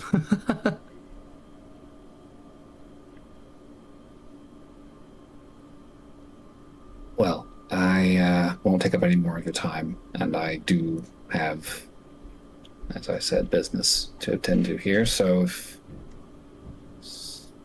Reese, you look like you've got something gnawing at you. Yeah, I think Reese would, before he leaves, kind of try to catch him and ask him, so you said, Mr. Endymion, you said the Dead Mar was kind of a crossroads place of multiple planes?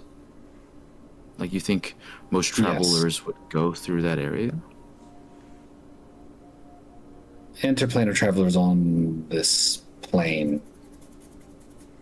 Yes. I mean, I've passed through the Dead Mar myself several times. I've had dealings with Yellow Madre myself a few times, and in my dealings, she has been transactional, but honest and forthright. I can't speak ill of her.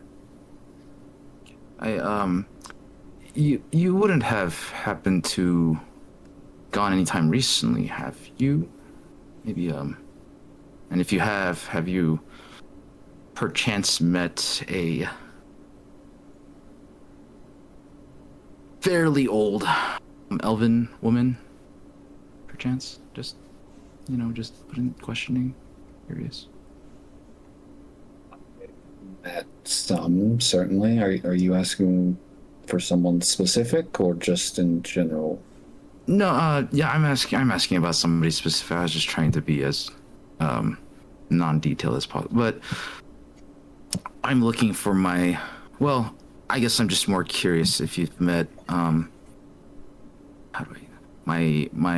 master. Her name is Lindis Fenthier. I don't know if this name strikes a bell with you. His eyes kind of flip back and forth as though he's, searching his memory.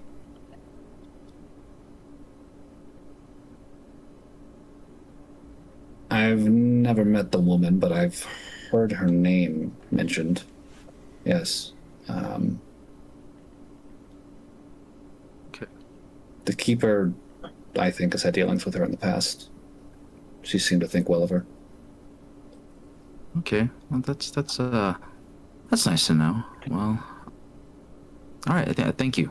We appreciate the information. I appreciate that information. Thank you. Of course. Well, I have business to get to, and I'm sure you have business of your own, so I will take my leave. Again, I am sorry about how this is all shaking out. There's really no reason you should have been caught up in the middle of this, but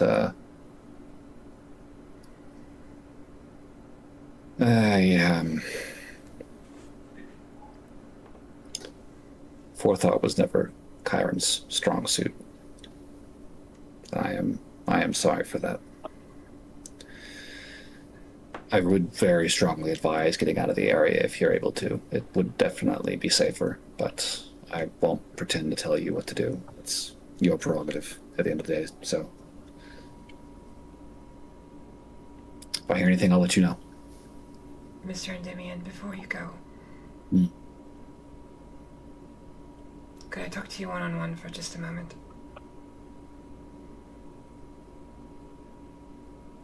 He will I'll just stand up. kind of gesture, off to the side and follow as you walk away from the group.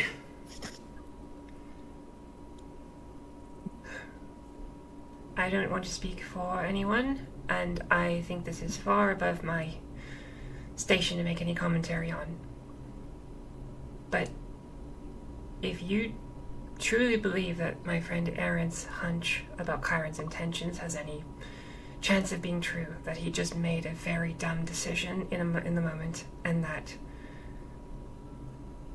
the things he said to Alfie weren't true, if you could find that out, if you see Chiron, if you have a chance to talk to him or ask him or anything, clarification would be very, very valuable right now. Things are very messy, and I just want to help my friend.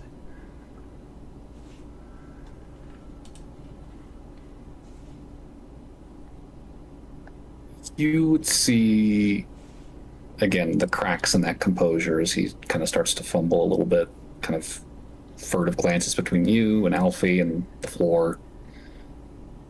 Seems to be struggling to find the words.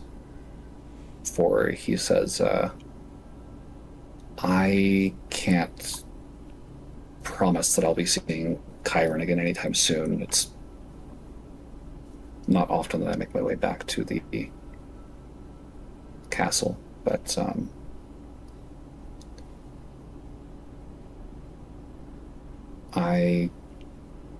I can try. Aldrin might have a better chance than I would, but I can see what I can learn about it.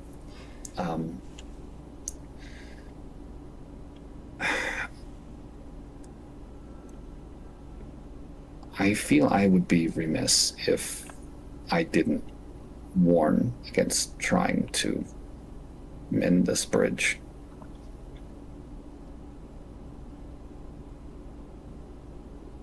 Whatever he meant by what he did, and I won't speculate on the whys.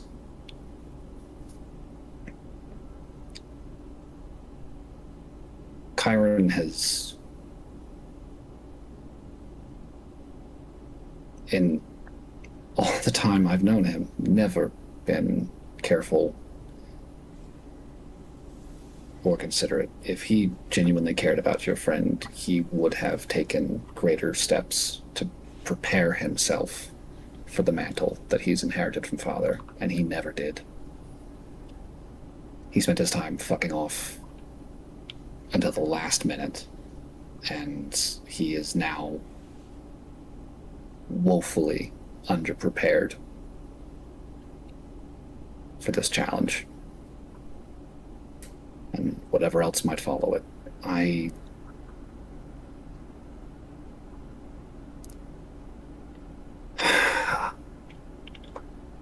would not be... It would not be responsible for me to just ignore that and not mention it. I'm sorry. I'm not trying to mend a bridge, Endymion. That's not my choice to make. But right now, my friend is hurting, and she does deserve some closure.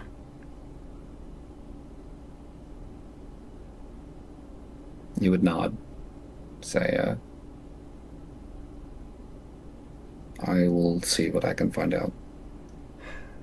I can't make any promises, but I'll see what I can find out. Thank you. I'll step back to the table and sit down. He will just give the group a slight nod before he makes his way towards the stairs, and you hear the heavy footfalls. You hear the hinges squeak, and he would be out of sight and gone.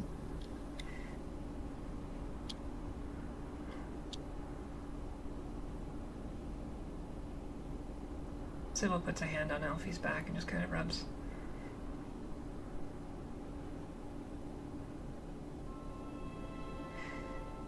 Hey, Alf, do you want some, like, warm desserts or ice cream or something? No, I think, I just need a minute. And she'll stand up and go to her room.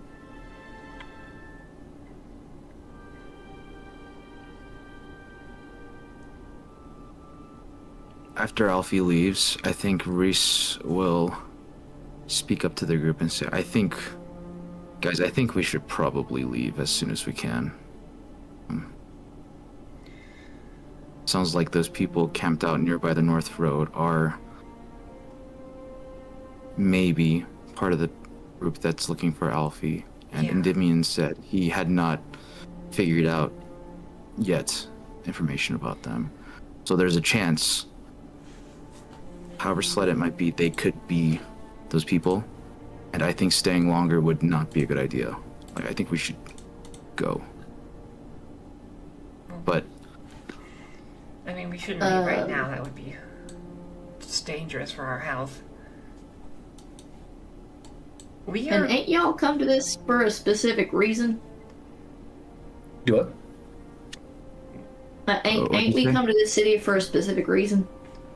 I mean, we were passing through and we heard there was a library here, and that's, and as enticing as it is, I don't think that trumps keeping Alfie safe. Are you proposing we leave right now? I think the sooner the better. I mean, whenever I was with Lynn and she caught any sort of wind of somebody who's looking for her being in the area, she immediately packed us up and we left as quickly as possible, no matter what time of day it is or anything like that. While I'm fine leaving soon, I do have something to do in town.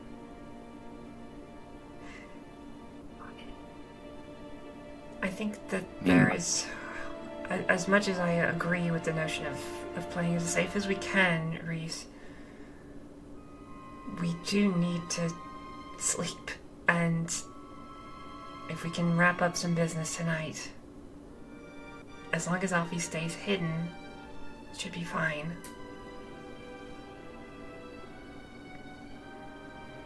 All right, yeah, that's a fair point. I think then, like Aldrich is doing, maybe using this time just to quickly resupply. We could also just take watches as well for that unsure about the night. Well, I was already planning on doing that. I thought it was, Oh, you don't need to do it alone. Notably, Yeah, we're by heading yourself. out to the east, correct? So we won't even take that north road. no. But even so, that guard at the front gate said Well, I guess he did say that the encampment doesn't really come into town for supplies that often, but I'd still rather not risk it any longer than we need to. We can be So maybe get going first thing in the morning. Yeah, I think that's probably the best idea. I think we should tell Alfie after she processes everything. Yeah. Well, I'm gonna go ahead and head in town. Someone should probably stay with her though. I'll hang out with I think Alfie so. for a bit. I'm gonna join you, Aaron. I need to pick up some things from general store and I'll just come and head up to bartender when he gets a chance. Bartender for Aldrich? Yep. Okay. Shopping with Errant is interesting in places that he's never been before because he will literally walk up and look into every single window. I guess Reese can be there to explain like what shops what and like whether we should go in or not. So the places that Errant wants to actually stop in are an herbalist's store, a clothing and or hat shop, depending on if it specializes or not. And I don't know if there's a shop that sells like magical trinkets. In Plett's world, no. That's the question mark. Magic might be harder to find. Well, and that one's also one that like you can't just see if it's magical item or not. We are in Cowville. Magic items. The home of Mooey. It's a cow-related magic item. Yeah. It sounds it's like a disguise self, but it just puts you in the movie mascot costume. Whew. That'd be something. Okay, so there's some talk with the barkeep. There is some shopping to do, and there is some keeping an eye on Alfie in the short term here. Given that it is 9 o'clock our time, 10 o'clock Central, probably a good time to take our break. So I say we do that and meet back here in 10, because I've got to use the bathroom. Okay. So Switching to break.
Go for it. Alrighty. So, back to it. We got some shopping to do. We got some watches to take. And we had a conversation with a barkeep that Aldrich wanted to have. So let's start there. Aldrich, you would head down the stairs as the party is starting to kind of like disperse. Make your way up to the bar, and the old orc would look at you and just ask something to drink. Yeah, stiff coffee if you haven't. I can put on a pop. Aldrich will then take out about 5 gold and say, while you're at it, any news in the town? Cool. He'd probably glance at the coins. You would see the 2 other men at the bar, probably like 3 stools down. They'd probably glance your direction ever so slightly as they hear the coin hit the table. But resume the conversation, and after a pause, he would come back with your cup and set it down in front of you, lean in, just be quietly would say, sort of news you're looking for. Anybody move in within the last year or so? You got people coming and going all the time. No, I mean move in to stay.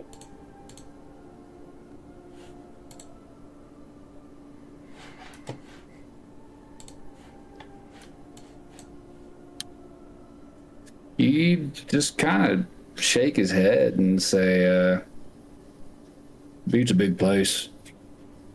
If you're looking for someone in particular, name would help, but can't say that I know everybody who comes to settle and comes for the season.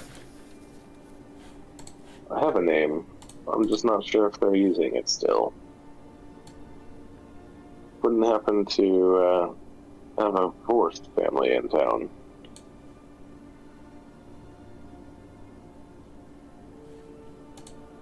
Forced, you said. He nods for a moment, says, no, I remember a Vorse family about 5-6 summers back, something like that. I hadn't seen them in a long time, but big family. Sure. They were working at... Go ahead, sorry. I was gonna say, they were staying up near Willow Ridge. Last I heard them, but like I said, years ago.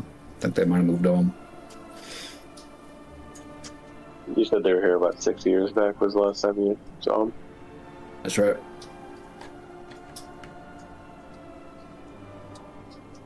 Thanks for the information. Of course.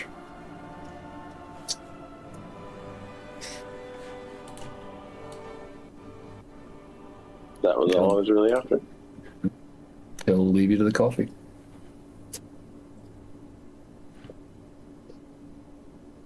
Okay. With that then,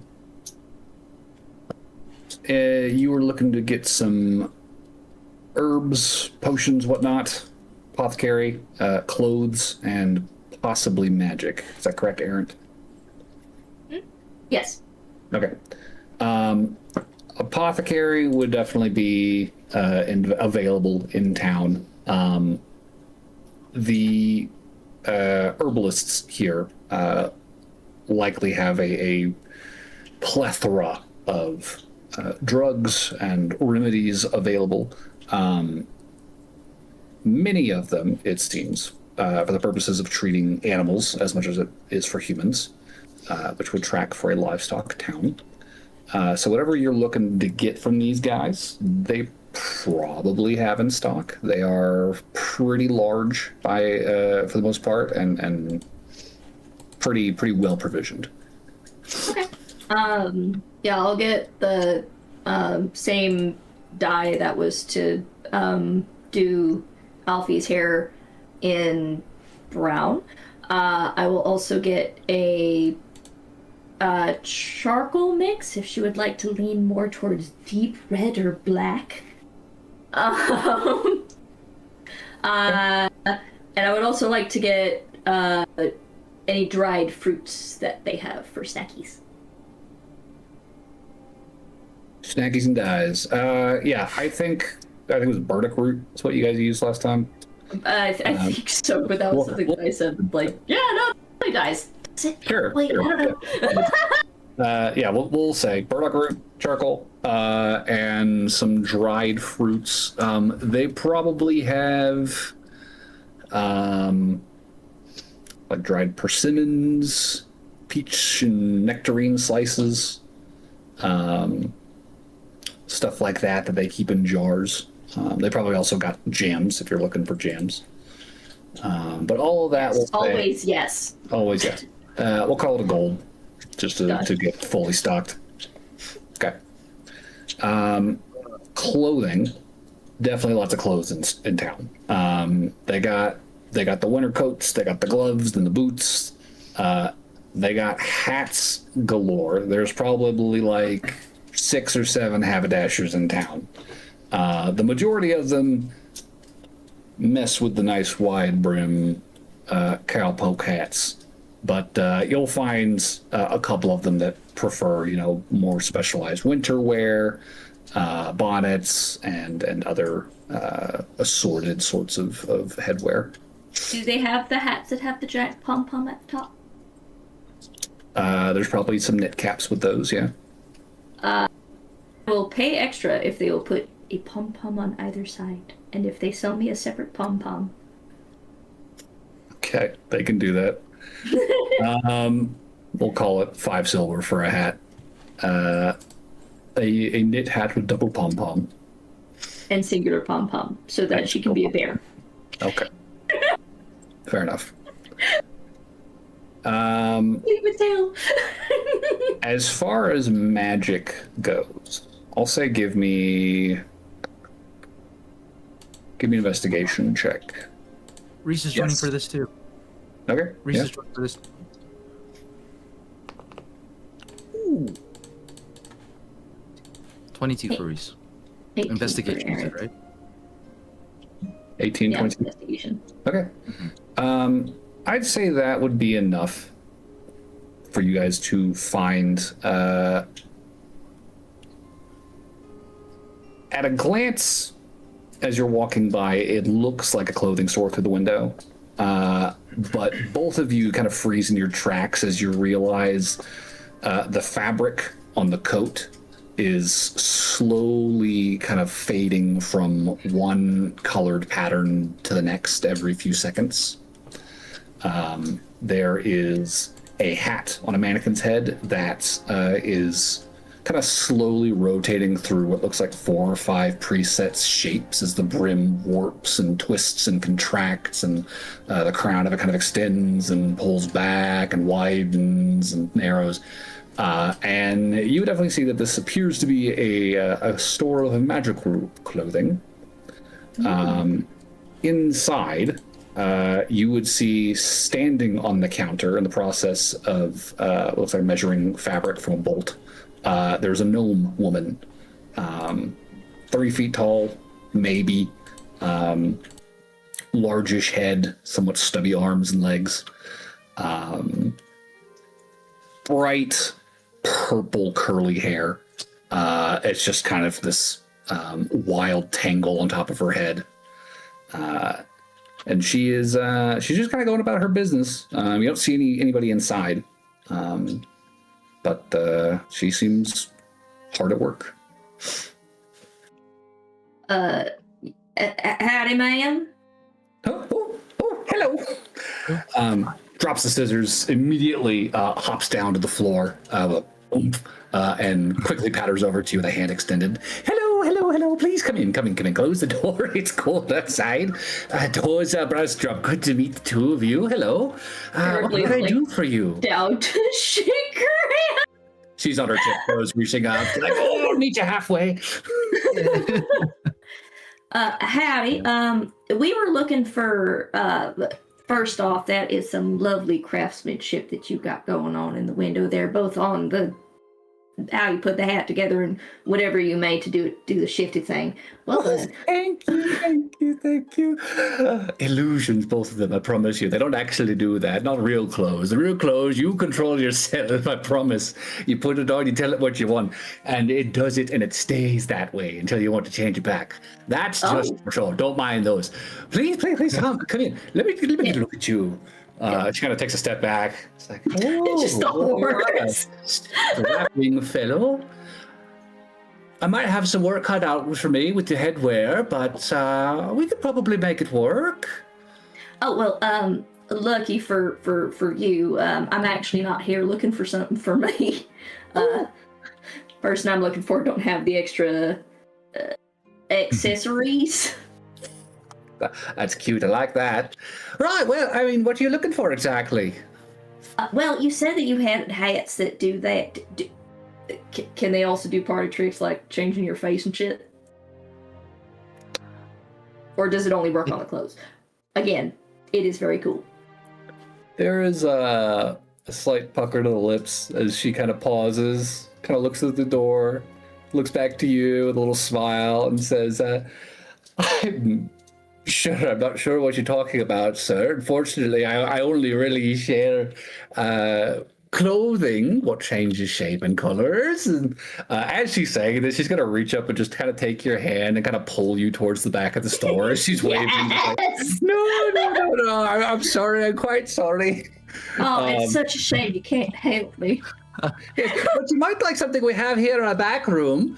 And she'll just kind of lead you around a corner where you can see just like a pile of mannequins, clothes, like fabric stacked about, like, just cramped ass workspace.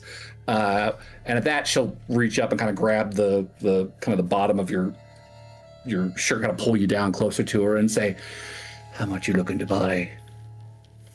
Well, I'm looking to buy just one accessory, but if I can afford to, 'cause I know that's the reason I thought that I would try this establishment, because you do seem to have a very good variety. Don't tell nobody where you got it, right? I have no idea what you're talking by certain about. authorities, eh? Good lad. What size? He gestures about Alfie's head size. Oh, fella. She'll pull the tape measure out and kind of loosely drape it. Oh, not me. Your hands, boy. Your hands. Give me your hands. And she's out, and he gestures fully about Alfie's size. It's a hat. I don't need the rest of her measurements. Give me 1 second. Sorry, I wasn't sure if it was hat specific or if it was just any amount of clothing. Sure. You stay right there, right? I'll be right back. You'll see her head kind of push her way through the mess of this backspace and kind of work her way around a corner through another doorway. More rummaging. Eventually it stops. You, although Reese wouldn't hear it, you very faintly make out the sound of clicking as a safe is being turned. And eventually you'd hear the chunk very quickly slam shut. And you hear the footsteps again, rummaging, pushing. All right, here you go, my friend. It's an oldie but a goodie. I'm sure your friend will appreciate it. She'll come out with just kind of this slouchy little gray cap. And as she's holding it, shows it to you and says, "This will do what you're asking. What I'm asking is 500. Can you make that happen?" I can make that happen. Good lad. Aaron, actually, I'll just flat out pay the asking price, because this is under the table. Yeah, you very quickly I feel like she's not gonna want to haggle. You very quickly exchange goods for cash, and she hands it over to you and says, "Well, pleasure doing business with you, son. And again, you didn't get it here." I mean, it's a rat shame I didn't find what I was looking for. Absolute travesty, really. Well, if you ever find the need for shiftweave or glamour wear, you come back to Doza, yeah? I've got you right set up here in Marble Butte. Have a good day, Um, you two. And she's again already pushing her way back through the mess towards the station. Quick question. Does she have any non-magical items here, or is it just magic clothing? There's a couple displays that look like they have like some basic like sweaters and knit caps. If she has an extra cloak pin, I will also purchase a regular cloak pin from her, so that I did purchase something that is not magical from the shop. Sharp boy. She'll sell you a brooch for we'll call it 2 gold. God. Right. I think Reese this whole time has just been keeping watch up front. God, Reese, it's a shame. She didn't really have what I needed, but it's all right. You know, she did.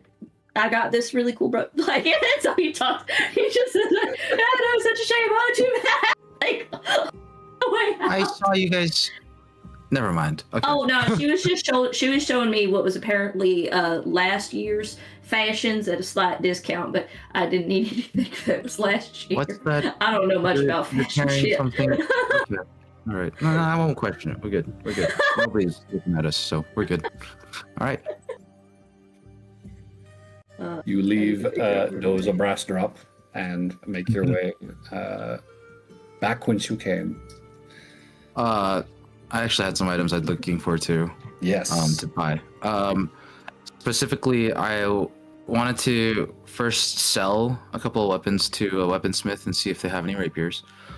I wanted to procure like an accessory, just a necklace chain, and a spyglass, if that's possible. Spyglass. I would say selling weapons not an issue. There's definitely smiths and armorers around town, shops that just deal weapons, not necessarily with smiths attached, where you could unload those. I'd say the rapier is probably not a common request here, but they would probably have a few on hand. Small swords, all the way up to a proper long estoc, whatever you like. The spyglass would definitely be pricey.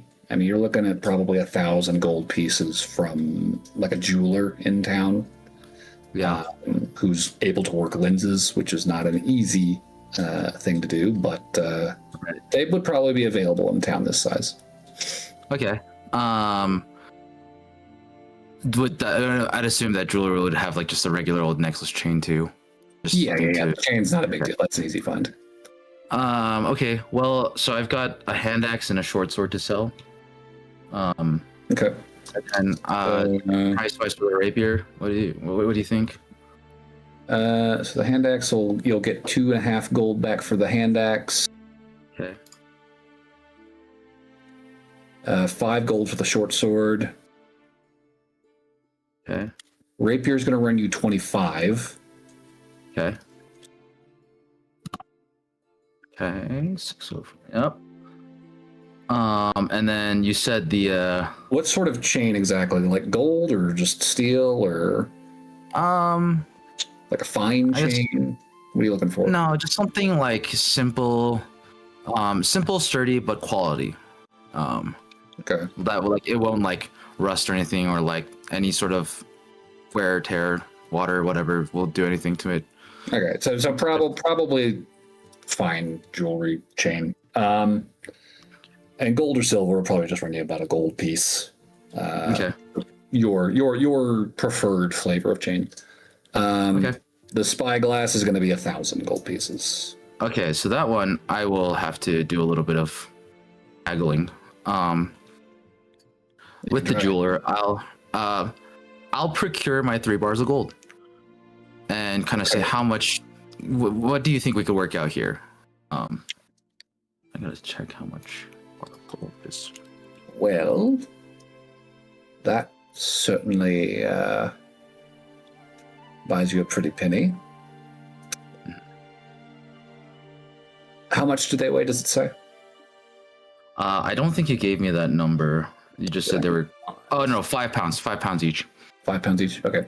Mhm. So he'll weigh those.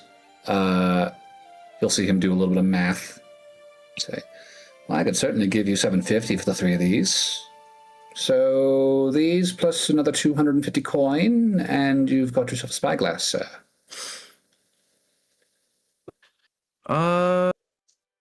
Also, actually, I might have something else. Maybe you might be interested. I think Reese will pull out one of those Electrum coins that the really old school ones that we found in that from Riverguard.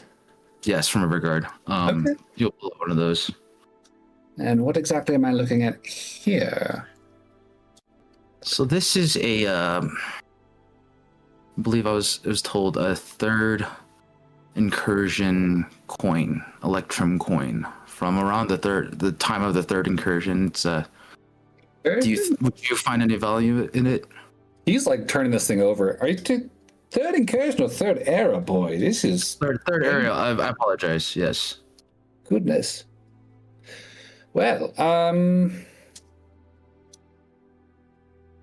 don't generally deal in antiquities, but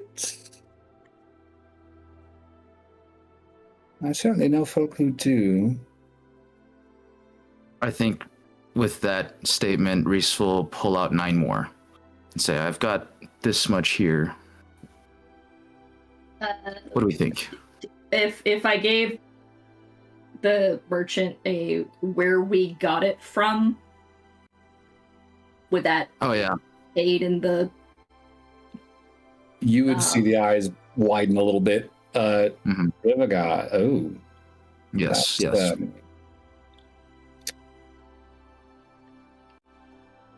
Interesting. Tell you what.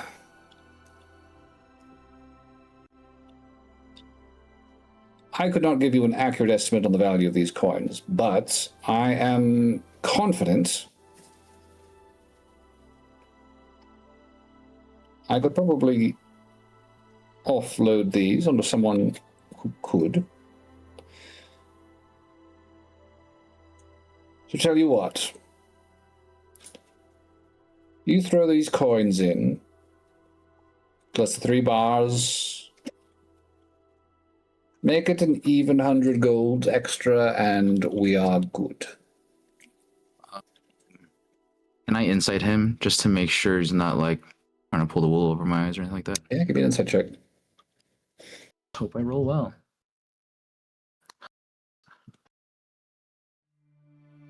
I'm gonna use a lucky point. Okay. Yeah, that was a 3. That's not gonna give me anything. Oh, cool! You're just gonna give me another 3.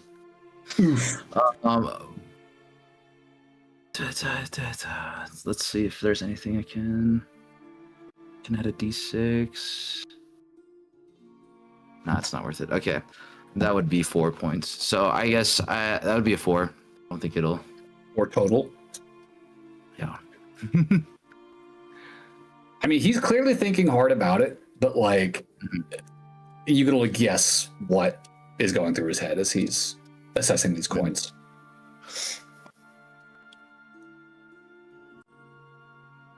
I mean, he's essentially giving me 15 each for 15 gold.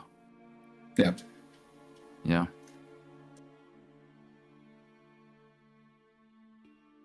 Okay. All right. I think that's amenable. I can do that. I'll hand. A pleasure doing business with you, sir. Your spyglass. Oops. Thank you. I'm joking. Here you go. he sets it down very gently on a cushion. Yep. It's in your hands now, your problem. Thank you very much for your business. Is there anything else that I can get you here? I think that should... I know this might be a long shot. You wouldn't happen to have anything of the arcane realm, sort of accessories in that realm of things? I certainly don't keep such things on the premises, if that's what you're asking. Of course not. No, I have dealt in such items in the past. Is there something specific you're looking for? I can certainly point you in the right direction if it's something I've touched. Any sort of just protective gear or any sort of accessory that has some sort of protection attached to it. Give spells, access to spells or magic that would be good in that realm. Well, unfortunately, I have not dealt in any sort of protective jewelry in a little while. However, a couple of traders I know that operate around the Helgen might be able to put you in touch with such things. There's a fellow based out of Leven, a dwarf. Murby, I think. No. Mervel. Yes. There's a fellow in Leven named Mervel. He runs a caravan from Leven down to Haydenvale, I think. He has dealt in such items with me in the past. I've offloaded. He has traded to me. Good working relationship. Fine fellow. If you're heading up that way, he's probably still staying in Leven for the winter. Other than that, there is a tabaxi caravan that operates similar circuit, although I know they make it as far out as West Pass. I'm given to understand they typically winter out near Sherry. Gods forgive me, what is the man's name?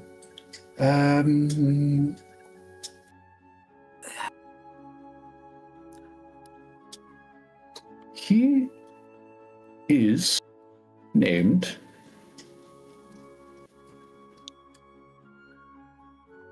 shit, what is it? What the fuck is his name?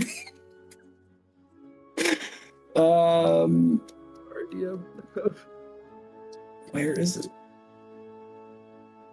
Oh my god.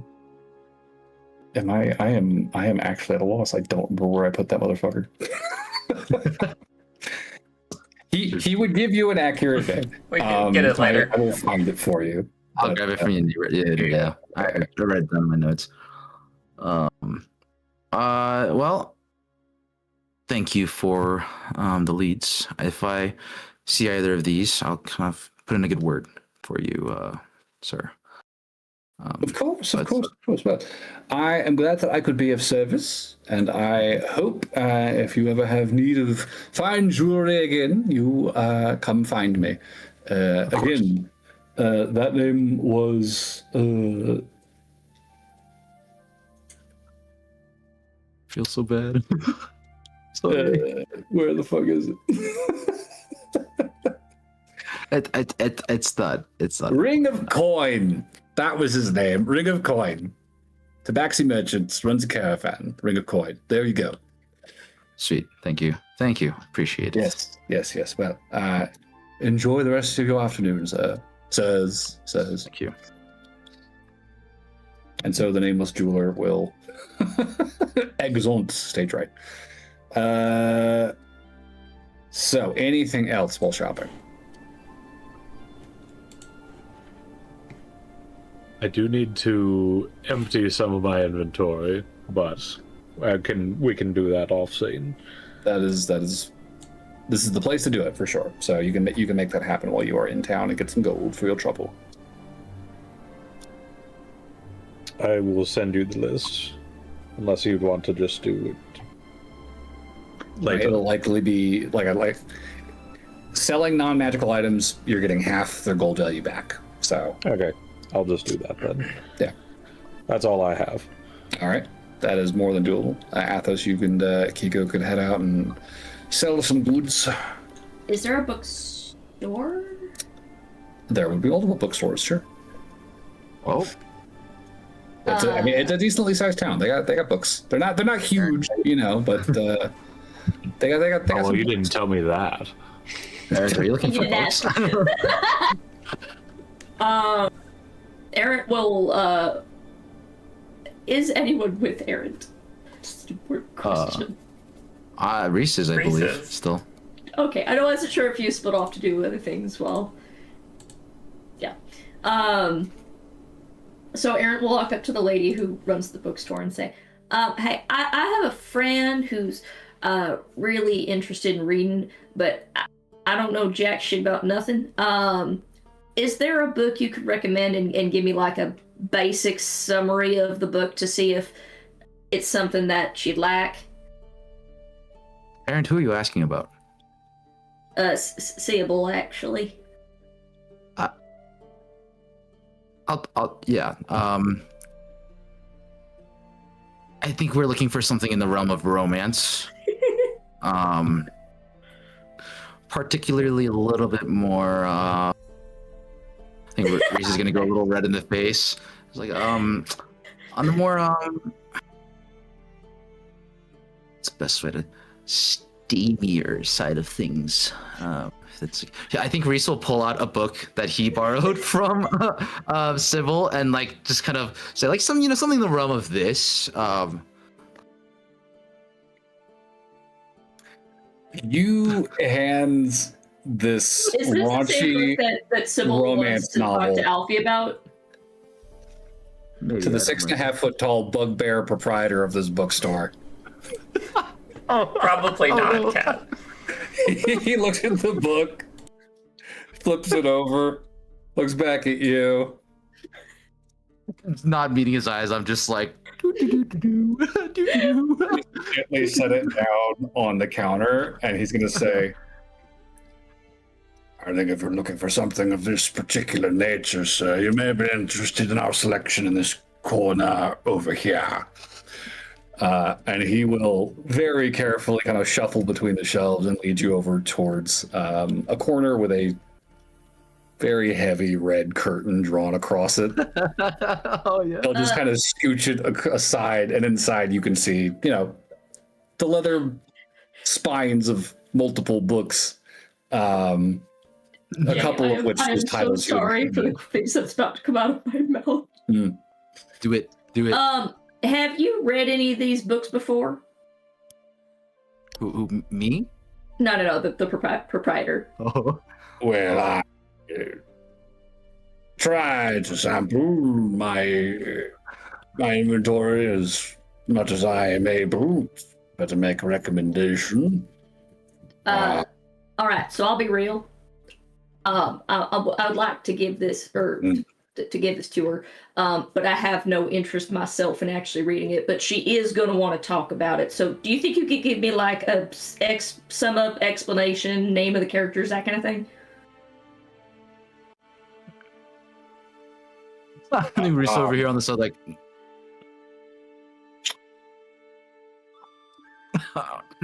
I would perhaps give you a brief summary. There's an extra silver in it or two if it's.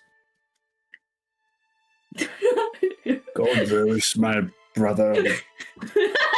Looking at the damn shop from time to time. I know he reads twice as much as I too. Well, this one is about. You don't actually have to give me the explanations. Yeah. He does his best to be sparing of the gory details, but Gory. To put it simply, there's clearly a very good reason there's a curtain over these books. It is indecent. I think Garrett's face is turning slowly redder as it's going, but he's staying through this. If your friend is really looking for a conversation, my brother Govin, he lives a couple of days up the road from here. He doesn't really get out too much. Kind of a bookworm himself. I imagine perhaps they might have something to talk about. Is your friend she single by chance?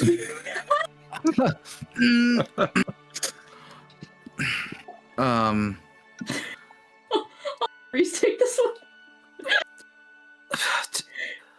Well, we are a part of an adventuring party, and she is not in a relationship with any buddy, in any serious manner. However, we are most likely leaving very soon. So not quite sure if your question, if what I assume you are alluding towards will really As we slowly kill Noel. yeah, like will really amount to anything.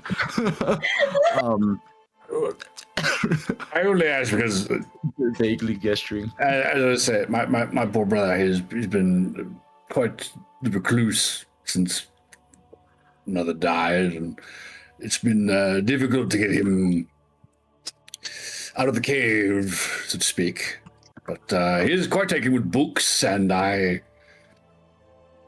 can't imagine he wouldn't have some opinions to share about whatever literature your friends might be interested in. He has certainly read just about everything we've ever sold, so we could go heading that way. Unfortunately, Which way did you say the cave was? We might be going by that. It's just off the road, northeast of here. It's on the way to the Santa Morte, actually. If we get the opportunity to, I think we might stop by. But I can't. Excellent. One moment. He immediately dives behind his counter, pulls out a piece of paper and a pencil, and he starts drawing a sketch and says, "You want to find this tree precisely. From there, you're going to want to turn off the road and head up the hills. It's a little rocky going. There's not much of a trail, but the cave is hard to miss once you get past the brush." Oh, it's an actual cave? Oh, yes, no. I wasn't joking. We are bugbears.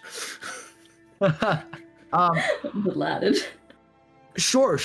I think Reese will gingerly take the paper and be like, I would be very appreciative if you would at least try to get the poor fool out of the house. Just even if for a day. Just a little very hard. Yeah. So, Of course. Aaron's going to look at Reese and do this.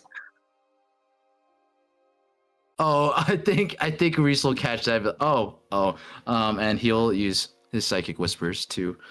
All right, Aaron will say, Reese, I know this sounds like I'm trying to do whatever, but he said he's read every book that's come through this shop, not just the porny ones. Oh, actually, I think like expression of like realization, like fair point, Aaron. Fair point. Like, all right, we actually might want to stop. Yeah, no, that's a good point. I think Reese will like turn back to the shopkeeper with like renewed like interest. Like, you know what? Thank you very much, sir. We'll see. We'll do our best to stop by, like, just get him out of the house. Maybe interact with other people, as it were. As I said, his name is Govan. You just tell him Zark sent you all. Recommended one book lover to another. A meeting of the minds. Yes. I think perhaps he would not take too much offense to a recommendation like that. Yes. You said your name was Zark? Zark, yes. Zark, okay. That's with the Z. Yes. A. K. God, I just like Reese is like scribbling on the paper on the bottom. Govan. That's going to be Govin.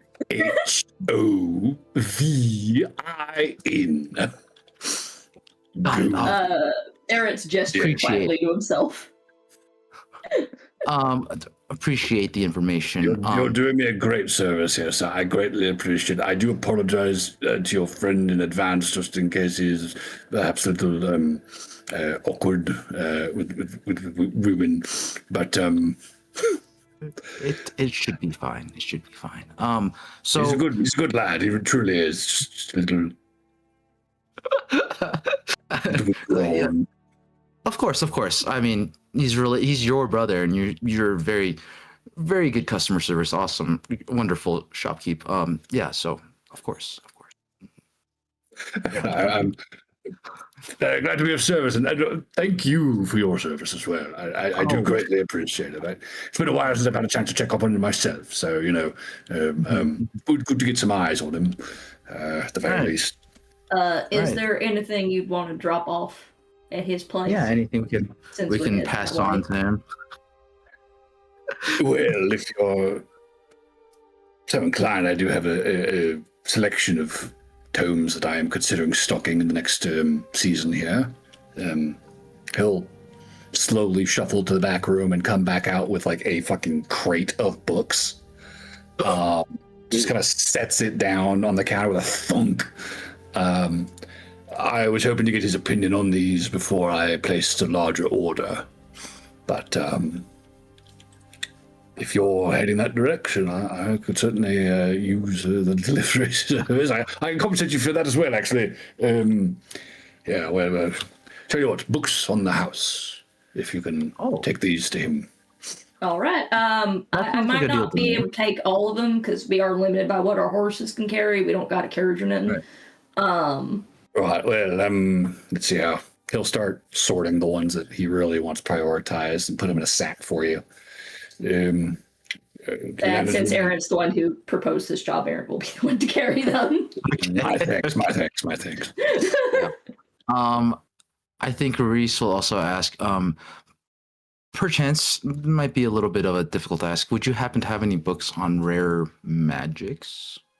Or anything of the arcane? I not typically deal in the arcane, although I do have a number of arcane adjacent works of fiction, if that is of any interest to you.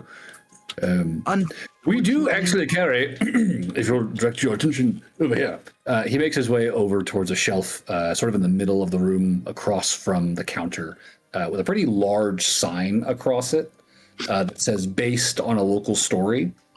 And it is just like top to bottom copies of a book called The Last Duel. A local playwright penned this some hundreds odd years ago, based on a couple of wizards that actually lived in the area around here, if you'll believe it. Something of a local celebrity. Let me take a look. I think Reese will kind of just pick a volume off the shelf and like leaf through it, read the synopsis on the back. So this is like a stage play that you're reading through, and it is sort of a condensed chronicle of the friendship turned rivalry turned blood feud of a couple of wizards named Zimian and Samosa, who over the course of years spend an inordinate amount of time fucking each other over, seducing each other's lovers, and eventually dueling to the death in a cave. Samosa, no! On top of a roaring mountain. Yeah. Okay. As much as it is like kind of bawdy in places, there are passages here and there you see where one or the other of them is like soliloquying, and it gets like real deep and real introspective on like the nature of power and the cost of pursuing hidden knowledge. And it like the more you kind of flip through it, the more you're like, oh shit, there's some meat here. This might be kind of a big deal. There's definitely a couple of lines in there that you're like skimming, and then you're like doubling back and like, oh shit, I feel like Lynn's quoted this to me before. Wait a sec. I'll take this. Lynn's read this. Yeah. I'll take this with me. Yeah, sure. Okay. Yeah. What was it? The Fated Duel is what it's called? The Last Duel. Yeah. The Last Duel. Yeah. A book / like it's like a. It's a play. Like Romeo and Juliet, like reading, an old Shakespearean script. Gotcha. Y'all got any books on that Moo? Oh, Mooey. Yes, we were asked anything related to Mooey, your town mascot. This corner here. He leads you closer to the window where there is a display with like a big poster card of Mooey, all these little illustrated children's books. They're just not quite my cup of tea, but I suppose if it gets the children reading, it's something. I'm so sad I'm missing this scene. I'm so sad. I mean, 100%. I'm getting one of those books, one of the picture books. Sure. Wait. Okay. Pause. Out of character. I'm asking Chani and Kat this: has Aaron or Alfie shared with the rest of the party that Alfie can't read? Can't remember. Not my secret to tell. That's enough. Yep. Okay. So yeah, I think just books and the posters, right? And like there's illustrations. I mean, it's Mooey picture books. There's a big Mooey poster in front of it. Like it's. All right. Which of these is the most popular? You'd say. You know, like. Just pick one. Okay. Yeah, I'll grab one. I also don't see the appeal, but apparently the girls think it's cute. Yeah. We were asked to procure some merchandise. Yeah, they run the gamut, I'd say.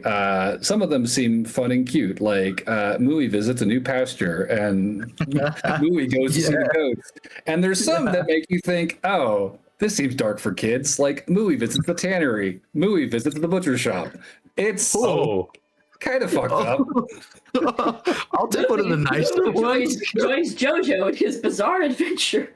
Ooh. I'd watch that. Mooey's posing. JoJo pose. JoJo pose. Yeah. It definitely looks like the darker ones are written for a slightly higher reading level. So. Yeah, I'll take one of the nicer. The Mooey finds a new pasture. How about that? We'll take that. Yeah. Just don't get confused with Mooey goes out. Yes. Oh yeah, no, definitely not. Conclusion to the series was controversial, to say the least. The way these, the kind of line of things, the way they're going, I could see that. I think I could see that. Yeah. It probably comes right after the tannery one. Yeah. So let's see. We got the last duel. We've got the Mooey picture book. Something dirty if you're threatened. Red face a little bit again. Yes. And in exchange, I appreciate you stopping in on Govan and dropping these off for review. And of course. See if you can't maybe get him out for a bit. Yeah, I mean, meeting a fellow scholar was always good. Yeah, no, I mean, it is actually kind of on our way. Yeah, we'll be passing by. It is much appreciated. Please, enjoy your purchases. I'll make sure he sends you. Well, he's been writing you back, right? Yes. He was quite well, alive and breathing when last I saw him a couple weeks ago. I can't imagine he's neglected to eat. He never has. Yeah. Okay. Well, we appreciate your help, Mr. Zark. Zark. Yes. This is Zark. Thank you. R. Okay. I appreciate it. Thank you. Sounding things out in my head. I really like spelling. Anyways. My thanks. I'm sorry, I keep adding this. Aaron actually gestures at every letter. Like a. No, it's actually it's not like writing out the letter at all. I'm not quite catching up, but I can ask No later. one's got it. I think. Yeah. Confused look on Reese's face. Anyways, I think that's it. For me, I will put the last duel in my inventory. When we leave the shop, Eric seems pleased and says, well, we've got reading material for both of you, at least until we run into Gov.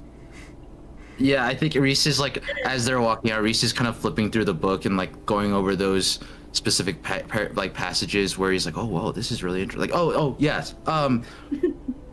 Yeah, we. If I could, I can't. I feel like a little bit of forewarning that you were looking for something in that nature could have been helpful, but yes, we did procure books for us to read on our trip, so yeah, we're at least getting some reading done. Maybe just not at the library. But yes. Eric tilts the box of books that he's carrying. I mean, he ain't gonna know if you read them first.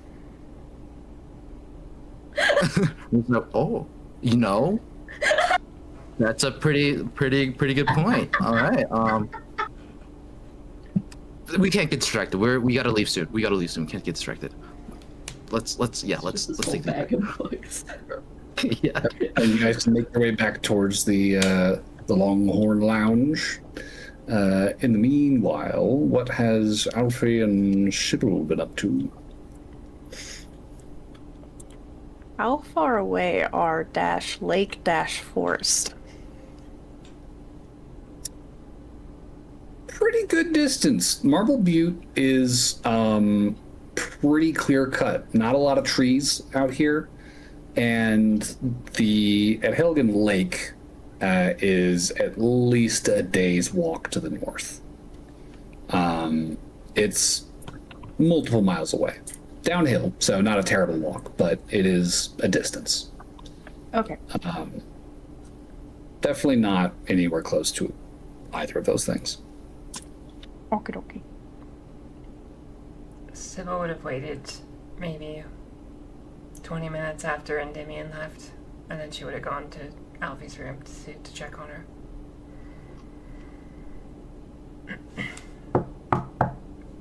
Alfie?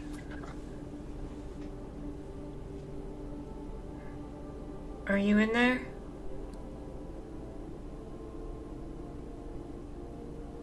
There is no response.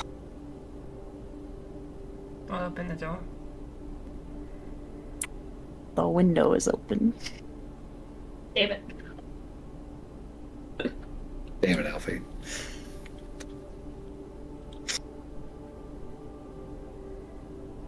I'll look out the window. Are we on the... We're on the 3rd floor, right? 3rd floor. Sybil thinks back to the necklace. Featherfall.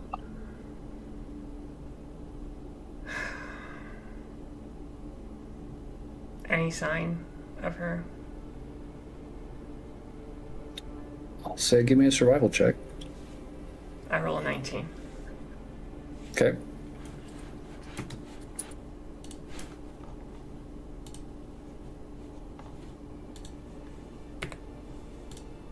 You look down at the side of the building, and It's a 22 total if it matters. Yeah, it looks like there's a snowbank that's like fallen off the roof and just kind of like landed in the alleyway down there. You register there are no footprints down there. You do not see any sign of tracks in the alley, despite if she had dropped this way, there would absolutely have to be. Sybil looks out the window, looks up. You look up, and you would see the tips of boots poking over the edge of the roof.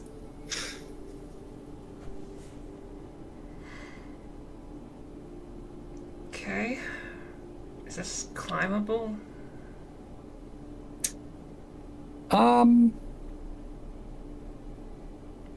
Sybil might struggle. How much, like, say from the top of the window to the bottom of the roof, how much distance are we talking? Maybe like another foot, Oh, okay. but, you know, you're scrawny. Well, if Sybil can, if Sybil could pull herself just up so that she can see. Yeah, I mean, you kind of like snake your way out the window. You're like sitting on the sill, leaning back, holding onto the edge of the roof, and you can see Alfie is currently sitting hugging her knees Okay. on an open patch of roof where it looks like the snow has been cleared away. Hi, Alfie. Hi. 1 second. The cat's missed you step. And just like onto the roof. Vanish and reappear next to her. Oh, okay. I don't think I could have pulled myself up. I've had lots of practice. You're very good at that. I'll sit down next to her.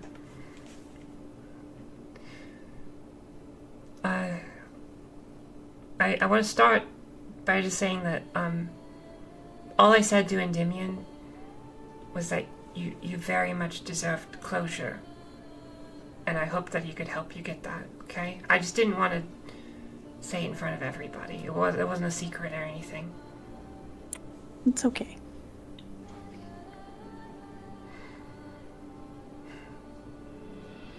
How are you feeling? Fantastic. Very sarcastic.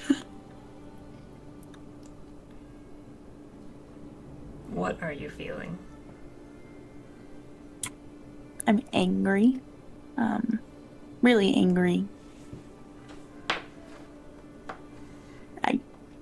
He looked almost exactly like him. I know.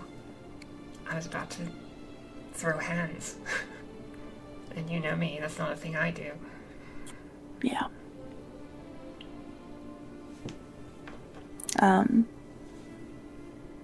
Just sad, mostly. Any chance you could articulate?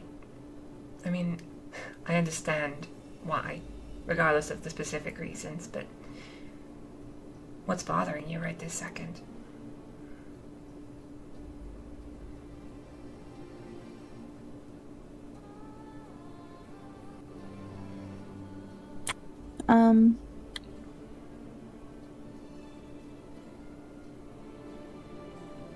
I don't know. I don't want to talk to him, but he has his brother and Aldrin out and about trying to protect me. If she say like she doesn't really believe it, and she'd be like, and he didn't even think about passing along like a message or anything if they did find me.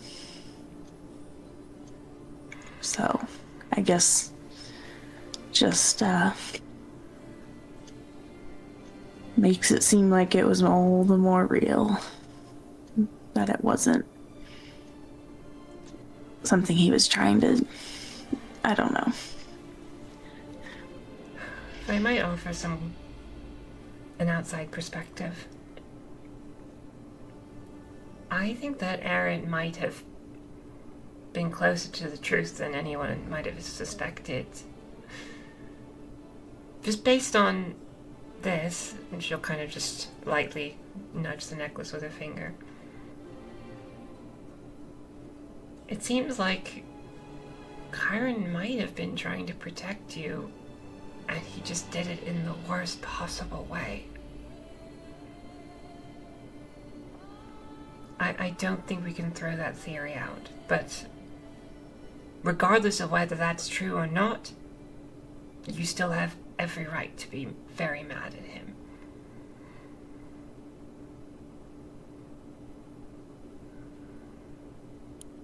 Yeah.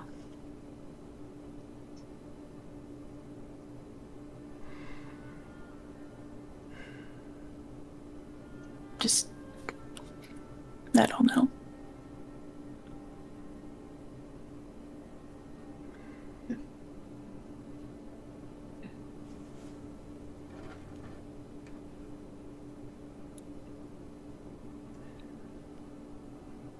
You know we're gonna do everything we can to get you through this, Alfie, right? All of us.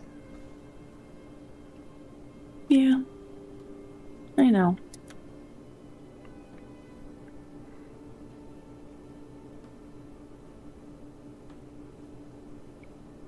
I don't... feel like I just relived it when I saw him. So. I can imagine.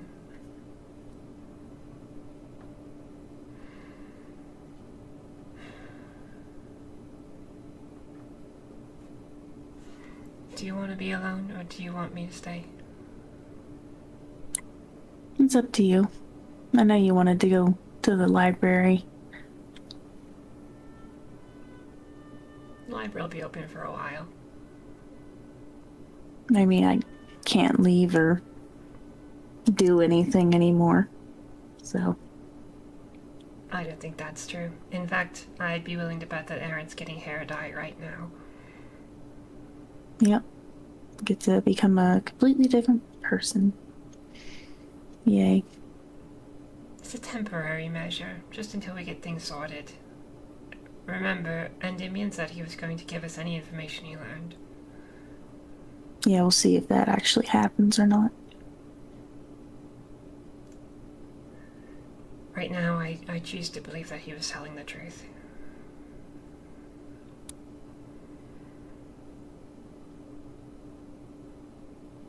Well, that's one of us.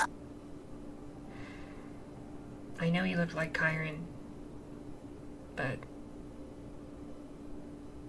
it would be extraordinarily strange for him to come to us like this and then give us very logical information and then vanish without further engaging. Like if he wanted to capture you or was working for someone terrible, that would have gone very differently. I don't know. I guess nothing else makes sense other than him just being here to give us information. So I feel inclined to trust him.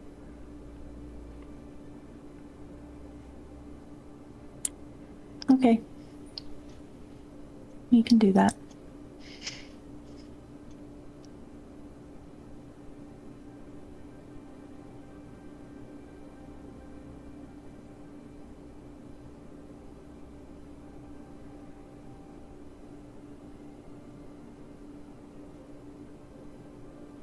I'm sorry, Alfie.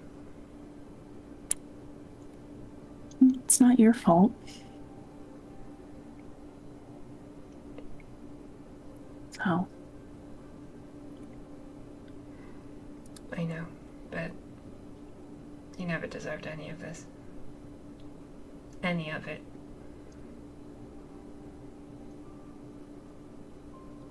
I think she'd probably just be like, I guess. Alfie.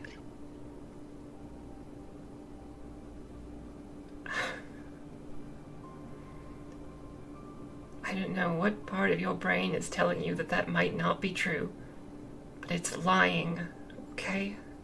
You never, ever deserved any of this. Not from your father, not from Chiron. It's completely unfair.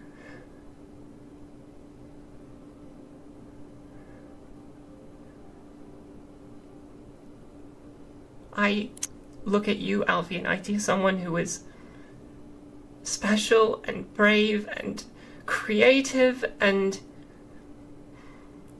I hate how cruel the world has been to you recently. Not just recently. All the hardship you faced throughout your life, all of the negativity you've encountered. You don't deserve any of it, Alfie. You never did. And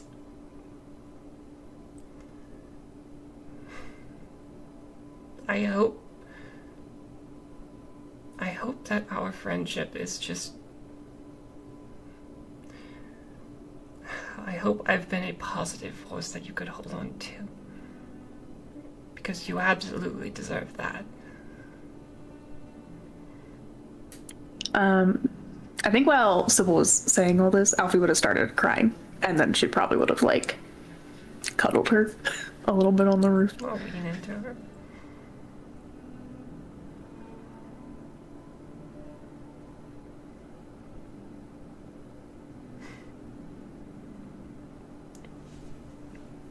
Never ever let yourself believe that you deserved a moment of this suffering.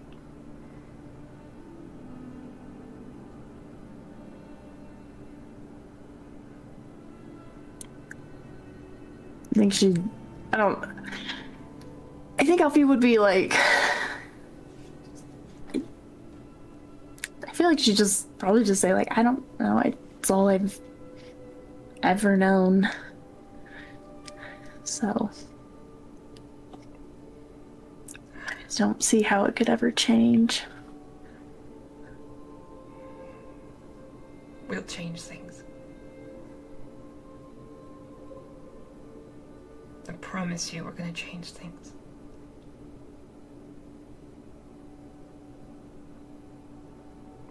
You don't have to believe me, but you'll see. I hope that's true. I'm really tired of feeling this way.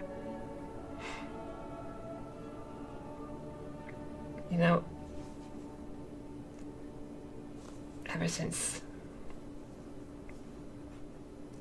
this whole thing with Kyron happened and we've gone on this journey, I feel like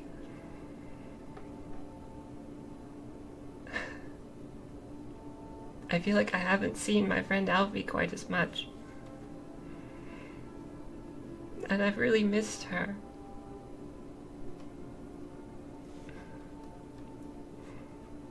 I want to change things too, just so I can get my friend back. I hate seeing you so sad.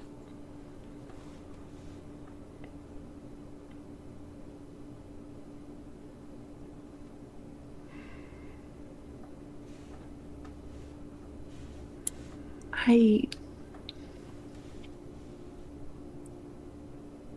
don't even feel like I recognize myself anymore.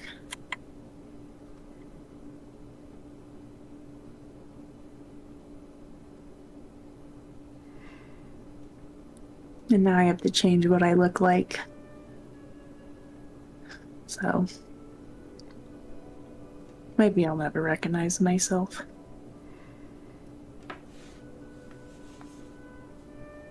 You know, one thing my mom used to tell me when I was a kid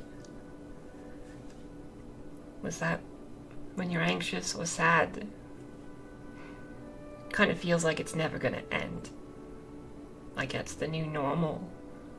That's how it's always going to be. That's what your brain tells you. But rarely, if ever, is that true. Things get better. Things improve, even from the darkest moments. And whenever I'm sad or upset, I try to remind myself about, well, the rational conclusion, which is things will get better. And personally, I've found that that process goes a lot faster when you're around your friends.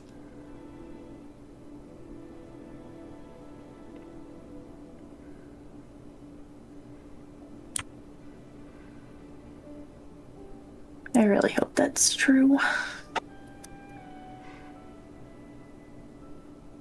It is. I've tested it a few times in my life. It's temporary. All of this is temporary.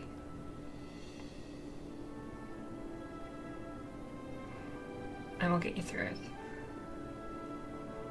Sybil just kind of puts an arm around your other shoulder and kind of pulls you in closer. I think Alfie would just kind of like nod her head. Sybil will stay up there with Alfie for a while. And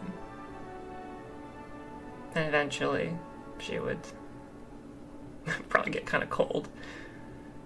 And she'd say, okay, I do want to get a little bit of research done, but you come down when you're ready. Okay. If I find a Mooey plushie, do you want one?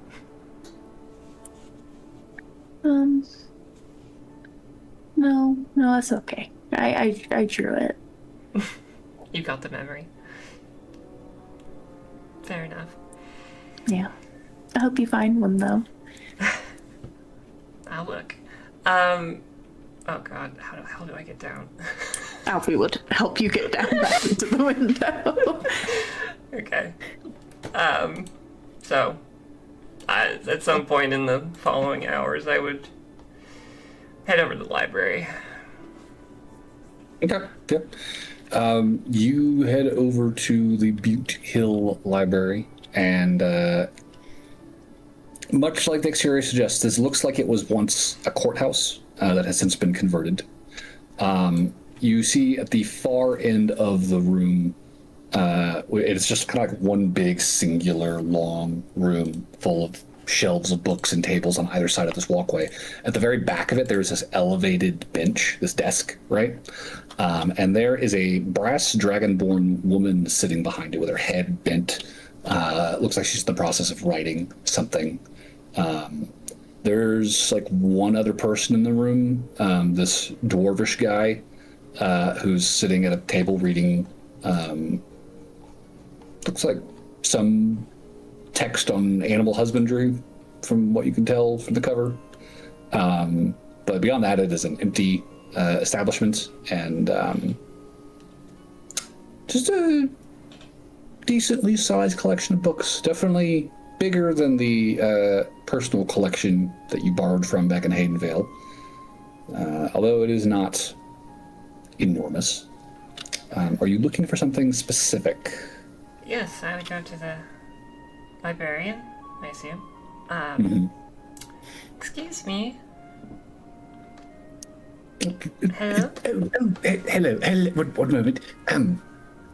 Very haphazardly puts her quill down in the inkwell before she kind of straightens her blouse and sits up straighter, looks over. Yes, my dear. Hello. How can I help you? Hi. Your collection looks extensive. I've never been to a library before, at least not since I was very little. You flatter me, dear. Oh, no, it's quite nothing. Thank you for saying so. Gemath Ingwin at your service. Gemath, I'm Sybil. It's very nice to meet you. Yes, you could simply just call me Ingwin. Miss Sybil, what is it I can help you find I'm today? looking for literature on the nature of curses. Oh. Okay. Well, let's see what we have. She's gonna clamber down from her chair, and you'll hear her nails kind of clacking on the wood floor as she walks around beside you. She's wearing this like long blue blouse with a belt over it, a white skirt underneath it. And as we're walking, Sybil's her fingers. Extrapolating like the nature of curses, or descriptions of curses, or just really anything curse adjacent would be fantastic. Well, we don't carry a lot with pertains to magic specifically. Lots of magic adjacent fiction, I'm sure. You're familiar as they walk past an entire shelf displaying copies of The Last Duel. As she walks past it, she says, you know, the author was local, as were the characters upon which the play was based. Is there a chance that Sybil has heard of and potentially read this before? Sure, just give me a d20. Natural 1, so definitely not. Somehow this one missed you. Somehow. I've never heard of this before. Really? Oh, it's quite famous. Yes, no. But not to get distracted. Oh, no, of course, yes. Actual magic. Well, I do keep it stocked next to The Last Duel on account of wizarding things. Makes sense. No Dewey Decimal System for you. She stops in front of the shelf adjacent, and it's literally like just half of a shelf on the full stack unit next to it. She says, "We really don't carry much, I'm afraid. We've got a few primers on the fundamentals, a little something on repairing enchantment here. There's something on arcana and alchemy, herbal remedies for the magically inclined. Here we go. She'll pull out a book titled The True Lore, Folk Remedy and Charms of Protection devised by the common folk. It is a very lengthy title, but as she opens it, she explains, this text has been of interest to a number of folks in town. I've tried to find another copy, but it's been out of print for so long, it's a little hard to find. But I believe there's some mention of curses in here, as far as protection from them, breaking them. I fear it does not go terribly deep into specifics, however. Is there something particular you're concerned about, or just looking for some general knowledge? Trying to help a friend. Not cursed, I hope. Oh, poor dear. It's not serious, I hope? Don't know until I find out more. Well, this is your chapter, if there is any. I hope it has what you're looking for. Thank you, first off. I feel like Sybil's eyes, like, glancing over, like, this one section of the books, that's magic adjacent. I feel like Sybil's probably read, like, 90% of them. Yeah. This looks like pretty much not even every. This is probably, like, a quarter of the texts that Murphle has brought you over the years. It's real fundamental stuff. Yeah. Like, not even... It's nothing. Okay. Nothing to you. So Sybil holds up the book. Thank you. I'll take a look through that chapter. Okay. Also, it seems like me and my friends are not going to be in town very long. I was hoping to check some things out, but seems like that's not going to be make much sense. So in that case, how far are you going? I don't know. At least to Asphodel, probably further north after that. I mean, we do have generally a 2-week checkout period. We do have extended checkout for another 2 weeks if you're going to be on the road for terribly long. I mean, if as you much can get as... it back to us in 40 days, I mean, we'd be happy to loan you something, a couple of somethings. I appreciate the offer, but I do think it would perhaps be more sensible if I was to just buy some books rather than rent. I was going to ask if you know a good place to purchase adult-oriented fantasy romance literature.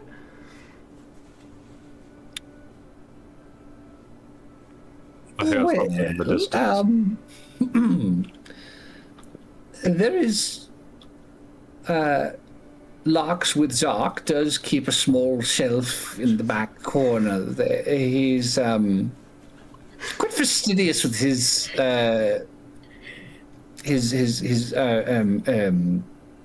inventory.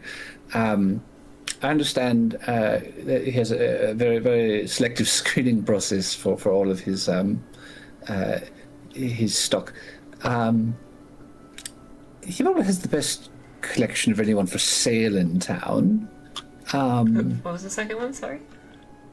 Oh, I didn't give you a second one. Oh, he has. He has the best collection of anyone for sale in town. That said, are you looking for a particular genre, or? Oh well, I am a connoisseur of various genres, levels of adultness. You know, really any qualifiers. I've probably read it. I like those types of books.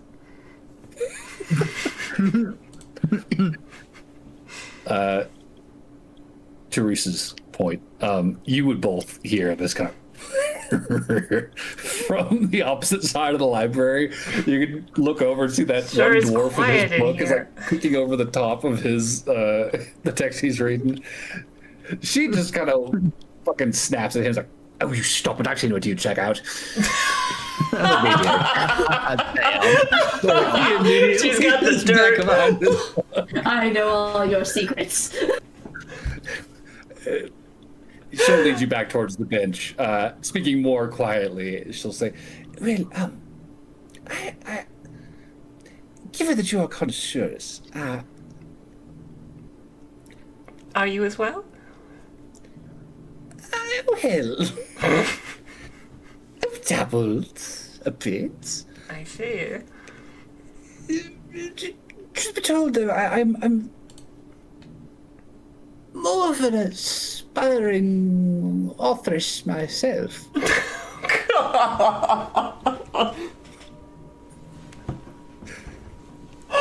I know where this is going. Do you? You say you've read quite a bit. I suppose you've certainly got a critical eye. I like to think so. Would it be too much trouble to ask for a professional critique? Absolutely. I've been working You only on. have so long to read the book. Maybe she could leave it. Well, yeah. We'll see how far I can get. I've been working on a little something off and on in my spare time. For what it's worth, I am only here for the day. No, I by all means, you're welcome to keep. I do have duplicates. She's okay. gonna pull out a key and undo a drawer of her desk, and you will see her heft this sheaf of parchments onto the witness box and begin kind of separating them. You can see that they've been like hand bound. Okay. I was very taken with the last duel as a young girl, and it's such a rich pageantry of characters and motivations. It's gets the mind going, and I found myself drawn to my pen, and I must confess I've been writing stories of Zimian and Simosa since I was about probably a little younger than you. I wouldn't dare inflict upon you my early works, but I did just recently finish one. Here we go. I would be very curious to hear your earnest opinion on this one. Okay. If you have an extra copy, Oh yes, Can make it a I point? absolutely pin duplicates. It's a precaution in this field of work. You never know if something's going to get spilled on, or I don't know, dirty or what have you. But no, this one reimagines the proceedings of the story as though Zimian and Simosa were lovers from the beginning, and I thought it was probably the truest to their character of anything I'd written yet. I really was trying with this one, to try and make it go. So if you're interested, I mean, you're looking for reading material, I am. maybe you could give it a look. Yeah, absolutely. And next time I am in town, I could give you a review. I could would even take love notes and write up my thoughts. I would greatly appreciate that. Yes, please. Thank you so much. I can't imagine publishing it. I've really you'd be one of only 2 people I've shown. Oh, exclusive. Yes. How exciting. I mailed a copy to a favorite of mine, a very accomplished author based out of Lythor. He's brilliant, brilliant writer. But I never heard back, unfortunately. Oh, that's a shame. Yes. Well, What was at the any rate- author's name? Oh, God, his name escapes me.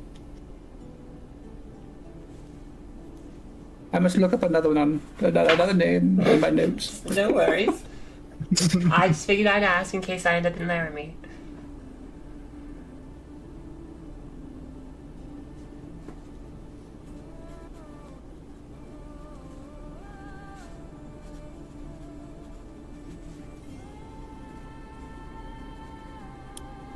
Ain Tumbrel. Ain O'Tumbrel. Are you familiar? Anal? What? No. Ain O. Sorry. A-Y-N-O. O is his middle initial. I think it stands for oaths. Tumbrel. Of course. Oh, that guy. Yes. Tumbrel. Yes, anal. Got it. I can only imagine it's a pin name. I believe me, the homonym has not escaped my notice. Right. But yes.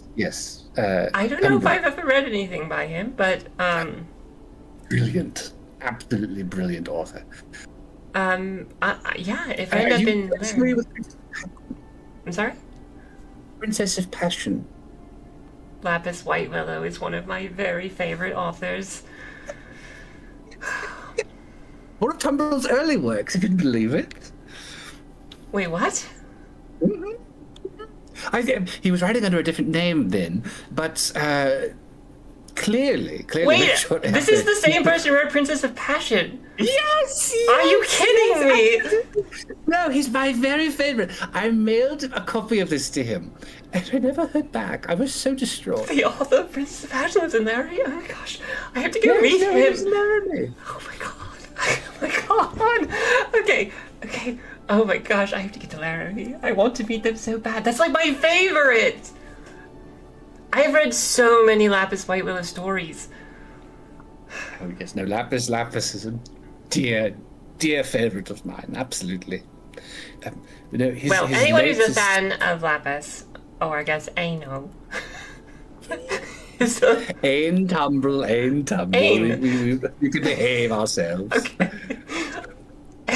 I'm showing you good taste, is what I'm trying to say. Yes. Well, I appreciate that. Thank you. No, he is just again phenomenal writer. Fantastic. I'll take your manuscript. Any working title for this? Well, I'm a little torn on titles, so if anything comes to your mind, by all means, I'd be happy to hear it. But I have been I've been toying with the idea of like the last duet, because it's a pairing now instead of a combative thing. Interesting. But it's not really the last because it's not going to end with them killing each other like in the actual play. Right, ends a little bit more romantic. It's much more. Exactly, yes. So last feels very final, and I'm not positive that that's the word I want for this. But I'm open to ideas. If I think of anything, I'll let you know.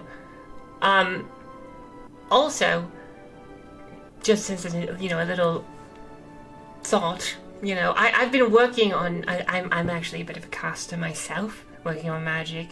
I have my own spell book, actually, that I've been toying with recently.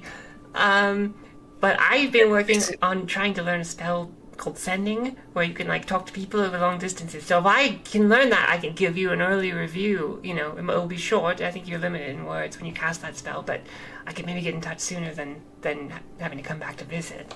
Oh, the better then. I'm very, very excited. Oh, I'm so glad we met. I know. Simple. Yes. What was your name again? Sorry, I want to write it down. Gamath Hengwin. Hengwin is fine. Hengwin, okay. Okay. Excitement aside, I will. When she gets her manuscript collected, I will take it and I will go through this curse book real quick. Okay. So the chapter on curses is not terribly long. Mm-hmm. And it is definitely not touching on anything like what Athos is dealing with. Okay. What you would get out of this text more than anything is, if you can avoid getting cursed in the first place, great. That's the thing to do. Protective charms, symbols around the house, offerings to local spirits or fae to curry favor. Anything that you can do to avoid a curse to begin with is preferable, because a curse is very deep-rooted magic. This is more insidious than an enchantment or an ensorcelment. This is something that takes hold deep within a person and is very hard to break away from them. Curses are the cause of conditions like lycanthropy, vampirism. These are not easy things to cure, to dispel or avoid, right? A simple dispel magic by a competent mage, the chapter notes repeatedly, is insufficient to break most curses. Okay. There are standardized procedures for breaking curses, spells that sort of serve as the basis for a curse breaking process, but every curse tends to be unique and require its own sort of procedure to devise a means to break it. Generally, the means of breaking curses are tied to the source of the curse in some fashion, and typically will require either an item directly sourced from the cause, or else deeply sympathetic, rooted, tied to the source, like a degree removed from it, right? Mm-hmm. Additionally, if the source is a living thing, rather than an object or a place, say, it can be very difficult to break a curse by sheer power alone. A curse sourced from a living thing often requires that thing's acquiescence to lift the curse. There are stories, and it mentions a few in reference. You can find those kind of mentioned in the index. It mentions a few stories of notable curses and sort of the case around them being detailed in those texts as places to look for more information on this process. But generally speaking, it's definitely not easy, and usually requires components specific to whatever the malady is itself. Okay, so would be a little frustrated, but... And she'd close the book. Not great news, although... I think Athos did say he has something. A scroll or something. I'll put the book back on the shelf. Well, unfortunately, I don't know if I found what I was looking for, Angwood, but thank you anyway. I am so sorry, dear. I wish we did have more on magic for you young folk. It certainly seems to be more in demand these days than it has been in quite a while. Speaking of which, actually, are you familiar with Mr. Thaddeus Phillips? Thaddeus? Thaddeus, maybe? Famous. Yes, no. Wait. The boy, is the boy from the Willow Ridge Ranch. I do know of him, actually. I've heard of him, but that was through a friend of mine named Amir. Why? Well, he was asking after magic as well this past couple of years. Looking for books on the subject, and fortunately I could not really help him with the matter either, but seemed that he was able to find another source, so all's well in the end. But no, it just came to mind. You're asking after magic, he was asking after magic not too long ago. It seemed maybe you do each other. Oh, has he been back recently? Visiting types. Oh, not in a little while, no. As I say, he found another source for his research, I believe, and has not really been back to darken my door since then. Not that he's darkening it. He's a sweet boy.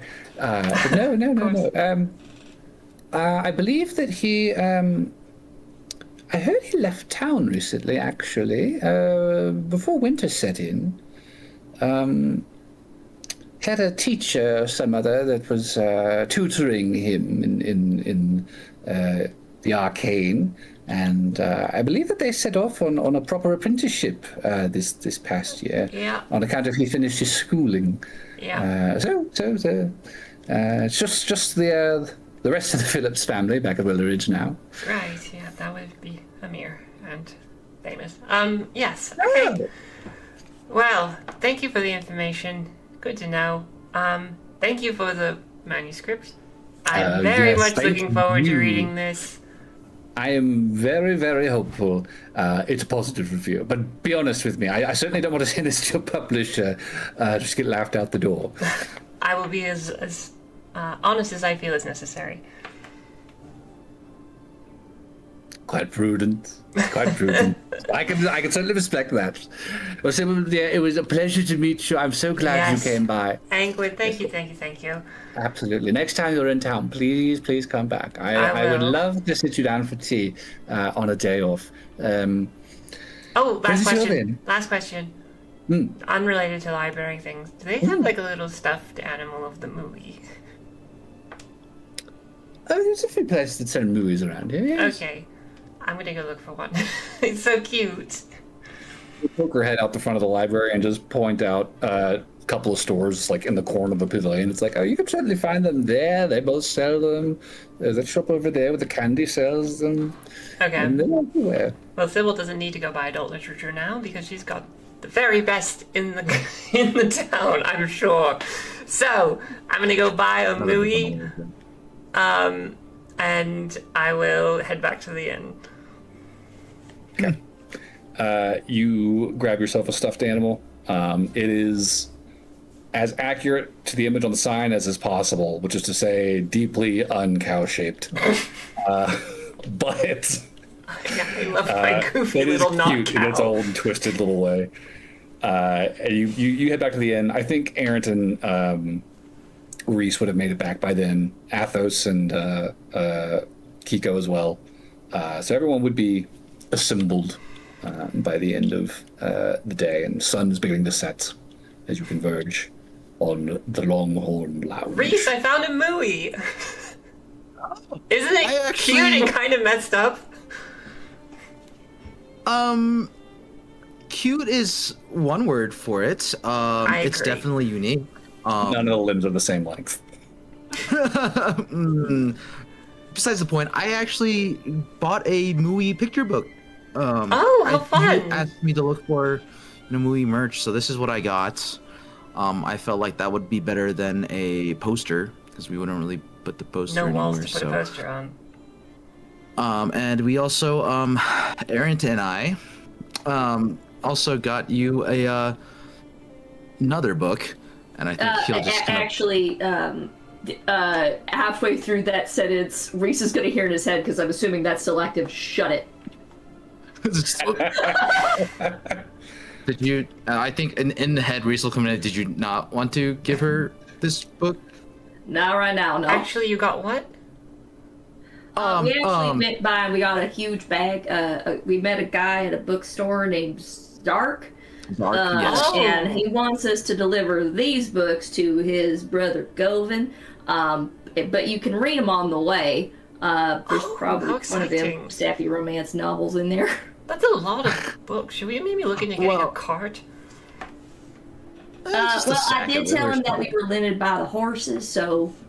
It's a sack, but no, we think it might be a good idea because Zark said Govin had read all of the books in his store, so he might have some more knowledge of like a hint of what kind of books we should be looking for and stuff like that to help with that condition.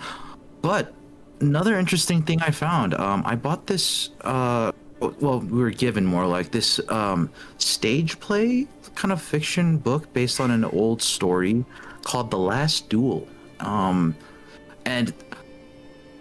even though it's a stage play, it's got some really interesting passages in here, and I recognize some of the lines in here because Lynn has actually quoted them to me without me knowing they were quotes. So she's just said them to me, and I thought that was just her wisdom, but it's actually anyways. So that's very funny. The librarian recommended that one to me, actually.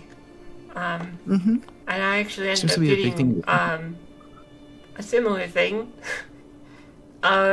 She apparently wrote gay fan fiction of as a duel.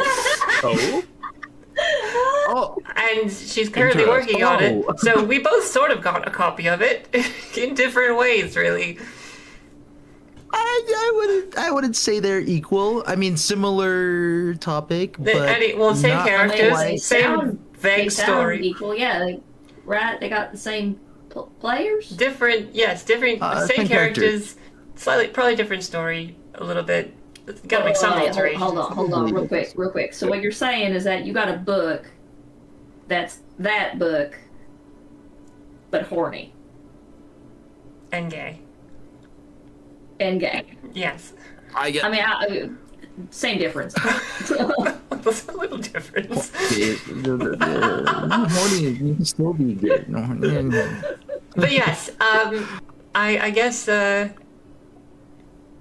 that's exciting. It's actually, this is written by the librarian. She wants me to critique it. Isn't that fun? That's actually, wow, that's really cool, actually. Also, look at you. Reese, I found out, the librarian told me, the person who wrote The Princess of Passion lives in Laramie, and their name is Ano. Is that not amazing? Did you say... That's fucked up. I'm gonna go upstairs. Aaron, it's Ano. It's two parts. It's not the other. Yeah. That's pretty. That the first one you lent to me. That one. Mm-hmm. Yeah. Yes. That would be cool to meet that person. I am so excited. If we go to Laramie, we have to try and find them. I think that'd be fun. Yeah, that if we can. I don't imagine we'd have it. Yeah, sure. Let's do it. I'm curious. I'd also, last update. I feel sorry for that person growing up in school, being named Ano. Might have been why they used like a pen name. In any case, I also found a book. Well, sort of. I found a book on curses at the library, but it was pretty surface level. Unfortunately, Athos, I'm sorry to tell you. Not anything great out of there, except for the fact that apparently it can be easier to break curses if you have an object associated with the curse. So, you said you had like a scroll, right? Yes. Okay, well... But I'm not just letting anyone read that scroll because it nearly blew my brains out. Of course not. But if we do make it to some kind of, like, cleric temple, maybe? Someone there might be able to actually give you a proper understanding of what that scroll means and could maybe decipher a way to undo what it's done to you. Maybe. I mean, if anything, Lythor, the person we're visiting, would probably be able to divine the same things and have more information. In my opinion, yes. As well as Lynn specifically mentioned that person and not like, a temple or anything like that of that nature. So I'd imagine she'd want us to go to him first. Oh, of course. I'm and just then saying, you like, tell us- hey, if things don't work out, if he sends us on a wild goose chase, who knows, right? We don't know. I think I kind of know, but yeah.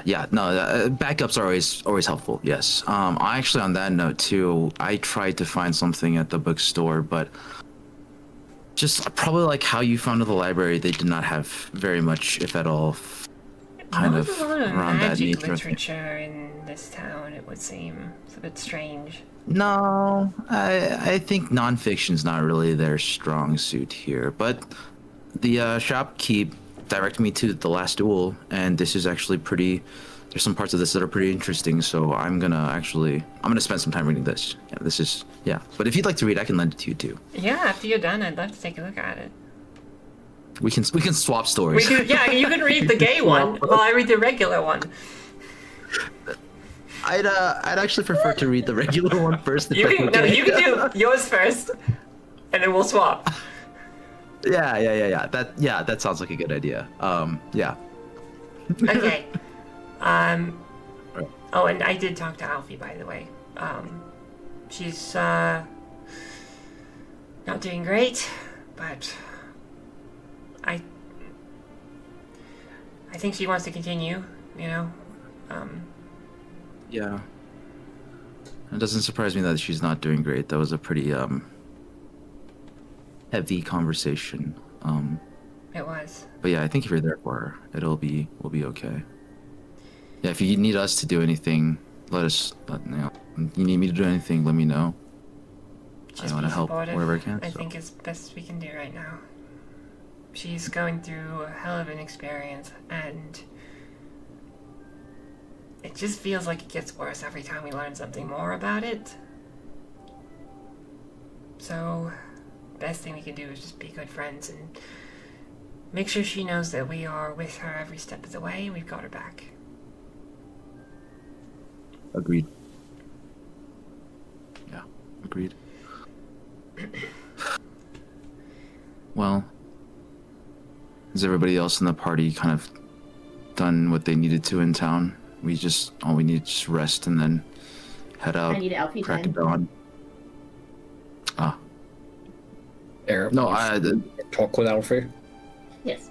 that was an in-character question to the party, but I guess if you want to, yeah, sure. Aaron is Sorry. technically not there. He left when you guys started talking about Ano.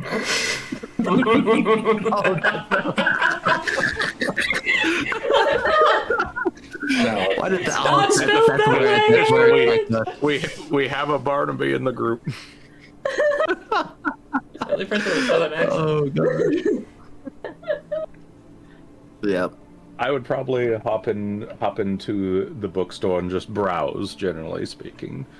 I like the Not idea looking for that anyone you'd walk into there and you're like, ooh, red curtain. Just immediately talk to them. Oh, naturally.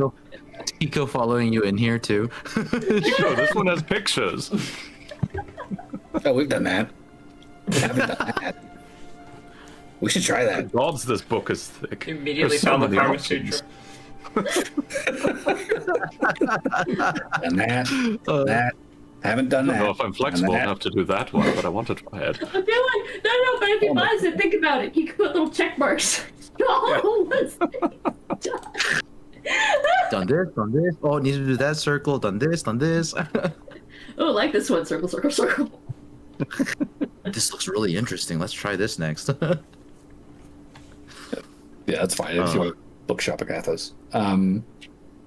Errant, you wanted to talk to Alfie?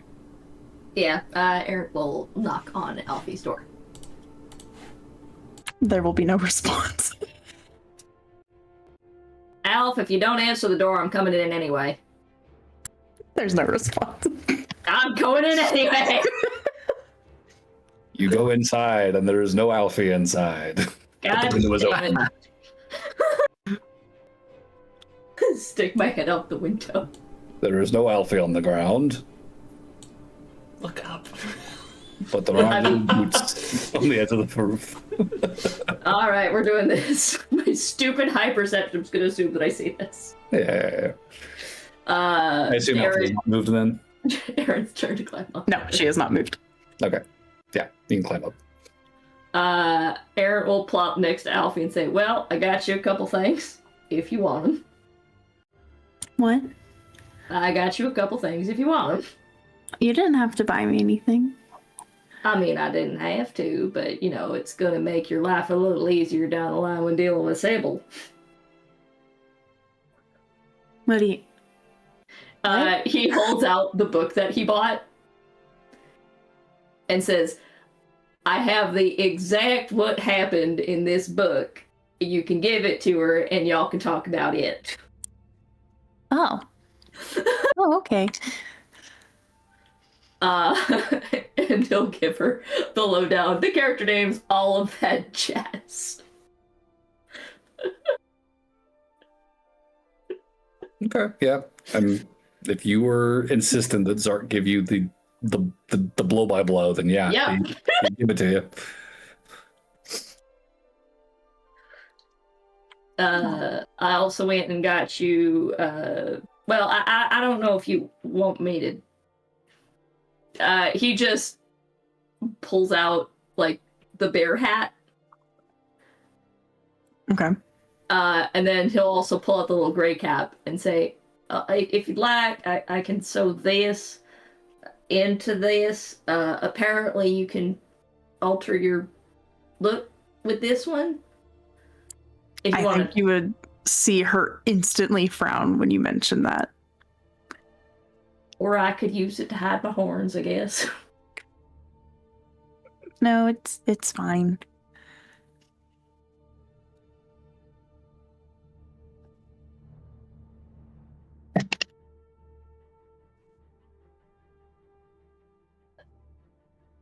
Alf, did I ever tell you why I went off on my own? No. You haven't talked to me about a lot of stuff.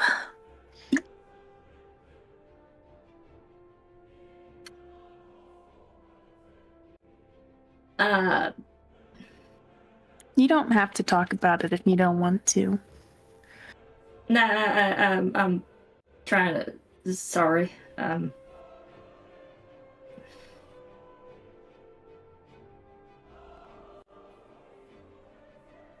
For a long time, I was ashamed of what I looked like. Well, I mean, not ashamed, but what I looked like brought a lot of anxiety. Because, you know, a lot of times people will take one look at me and go, "Oh God, it's the horned devil. Kill it." Kind of ruins your opinion of yourself for a while.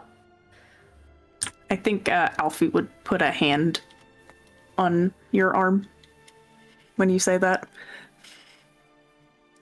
And I mean, I appreciate you never did that, and it meant a lot. And I know that, like, having to feel like you're hiding sucks balls, especially because, you know, you feel like you're on the run. You feel like you're on the run for something in particular. I felt like I was just generally on the run from everybody. Well, everybody in my hometown, but different thing. But if you want to not hide, and if you want to be yourself, as much as I'm going to complain about it, and I can guarantee you I'm going to complain about it a lot, got your back.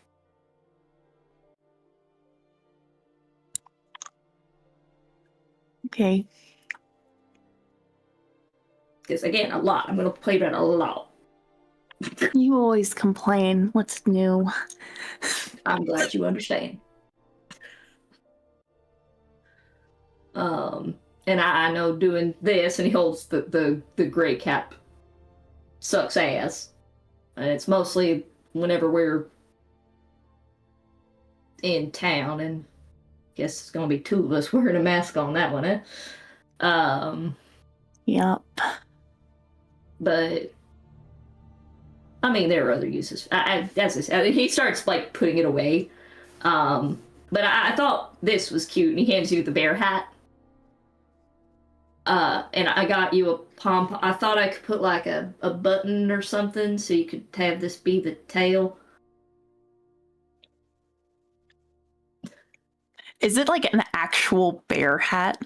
So it's like one of those knit caps, but it's got two of the big giant pom-poms on it instead of one, so it looks kind of bear-shaped. Okay. As long as it's not like officially bear, that's what I need to make sure the distinction, because I'm like, it's not like bear, is it? No, there's no face on it. Bear. No, there's no face on it or nothing. Okay, it's just, okay. Yeah, she'll take the hat and be like, probably have to shove my hair into it, right? I mean, it is also really cold. This hat's really fuzzy. It is fuzzy. But it's a good thing I cut it. I mean, if Less I'm being to real, deal with now. I mean, it is more practical, but frankly, you look cuter with shorter hair.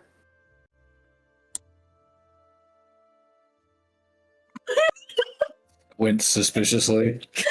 There's a suspicious squint. Go ahead, incite me.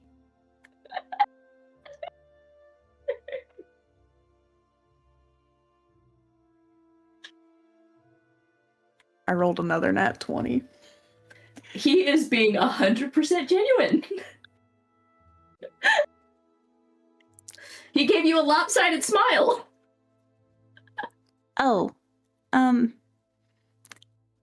thanks. Calls it as he sees it. You doing okay? I'm great. Fantastic. What could Wanna ever try be that again? What could ever be wrong? Want to try that again? It's okay to not be okay. I'm surviving, I guess, is a word for it. Surviving's good. Means that there's a possibility of tomorrow. Yeah. For however long that could be. She'd like roll her eyes. Is Alfie like hood up, ears down? Yes. Yeah, she hasn't like taken off her hood. Well, I can guarantee you one thing. Your hair is going to be an absolute mess tomorrow. He ruffles the top of your hair really hard.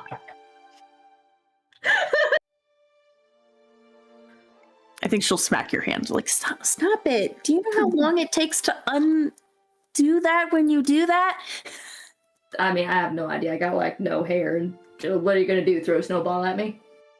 I could still yank on it and she'll take the little part in front of him and do a light tug. Touche. Did I It's say only that? Is yeah, it you touche? did. It's touche. It's only short in the back. You got this little floppy bit. It's. I think she's like about to say it's cute, and then it's like it.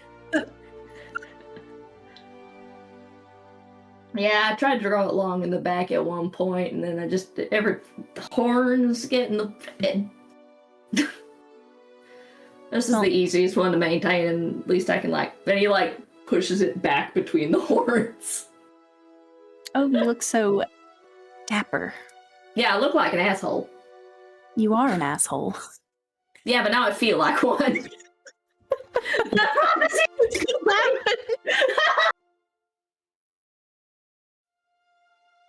happen.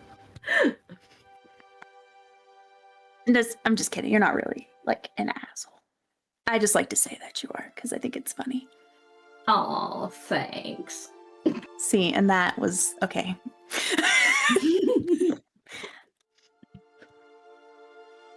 I don't know.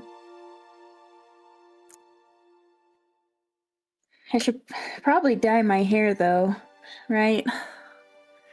At the minimum. He pulls out the gray hat again. This way you can go pink whenever you want. Yeah. She'll take the hat and put it on. Okay. It's subtle, but you do feel a slight tingling sensation, not too dissimilar from the necklace you're wearing, the presence of magic on this hat. It'll take a little bit to attune, but within the hour you'll be able to. Errant will stay for that, and if she tries to, or whatever are you gonna do the thing that every girl does whenever they get a new thing and immediately try it on? I think I wouldn't say she's very excited about it. So, like, she'd put the hat on because, like, if she just changed her hair color, would the hat still be there? Or No, you can make the hat disappear. okay, yeah, she would make the hat disappear and then turn her hair like brunette. Probably just be like, "What do you think, brunette?" She'll go like to red, to brunette, and then to like blonde. Be honest, I think I prefer pink. Brunette's okay. Okay. Guess I'm a brunette now. I mean, only if you want to be. I should be. I mean, there ain't no rule that says you gotta be brunette all the time. You just try out a bunch of different shades. Who knows? Maybe you'll find something else you like. Yeah. It's only supposed to be temporary anyway. Hopefully. Alright, hold up. I'm supposed to be the one that's all doom and gloom. Sorry, I got a lock on that. You're not allowed to have it. Well, I guess you're now the bright and bubbly one that likes to talk to people.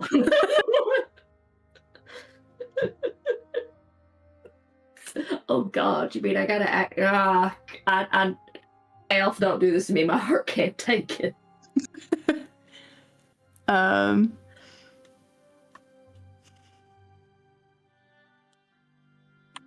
They don't know anything else, right?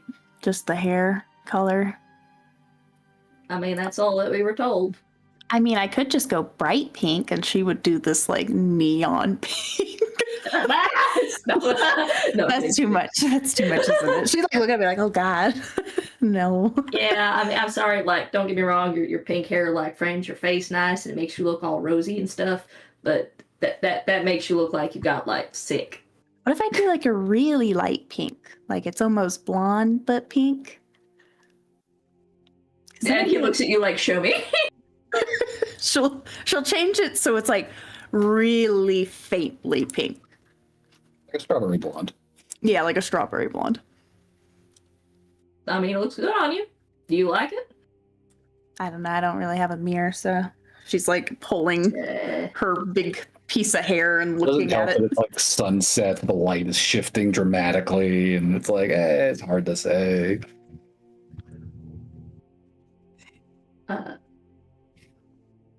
Fortunately, I don't think there is anything that I can do to help you with that. Hey, out of character, Reese has a handheld steel mirror. Just saying, out of character. That's fair. Unfortunately, this handheld steel mirror is not on the roof. Reese is also a living mirror if he wants to be. This is true, actually. I guess, yeah. Yeah. I think Alfie would just kind of be like, kind of sad and basically very down in the dumps. I think Errant will continue to be very ill-advisedly trying to cheer her up by making bad jokes and all that jazz for probably until she's willing to go inside. I mean, once the sun's down, it's going to start getting cold fast, so... Oh, I know. But I also know that Alfie is stubborn. Yeah, there's that.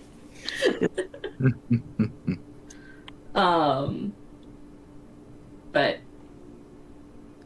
yeah, no, he'll keep her company and chatting. And I feel like at some point she'd probably be like, how much was the hat? Oh, I just found it on the side of the floor somewhere. Inside check.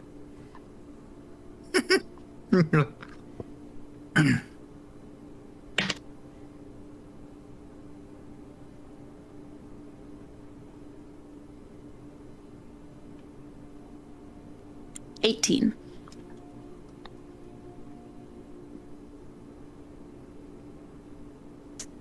Either Errant is the luckiest son of a bitch on the planet,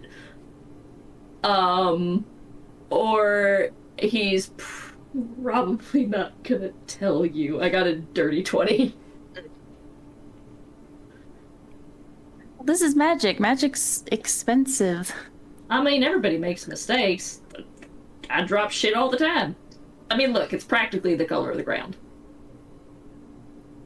I feel like she's just like, I'm like 90% positive you didn't find this on the ground. Well, I guess I should be real thankful for that last 10%. I'll bother you about it another day. I don't have the energy. Well, I mean, that's probably because you ain't slept yet. It's pretty dark. I could use a drink, I think. Or a few drinks. Dinner. I probably should eat, yeah. Too. I'm so proud of you right now. What? Shut up. No tear. All right, We're well, at let's... an inn. There's food, okay? It's not like we're in the middle of nowhere. Yeah, but the food's inside the inn, and you're kind of sitting on the roof. Well, the forest and the lake were too far away, so the roof is where we landed, okay? That's fair. Well, would you like to go inside and get something to eat? Yeah, I guess. Pinky? Huh? Pinky? Pinky? She'll like hold up her pinky finger like. No, like pink, but with a Y. Why are you saying pinky? Don't worry about it. Are you calling me Pinky? Yes. Oh.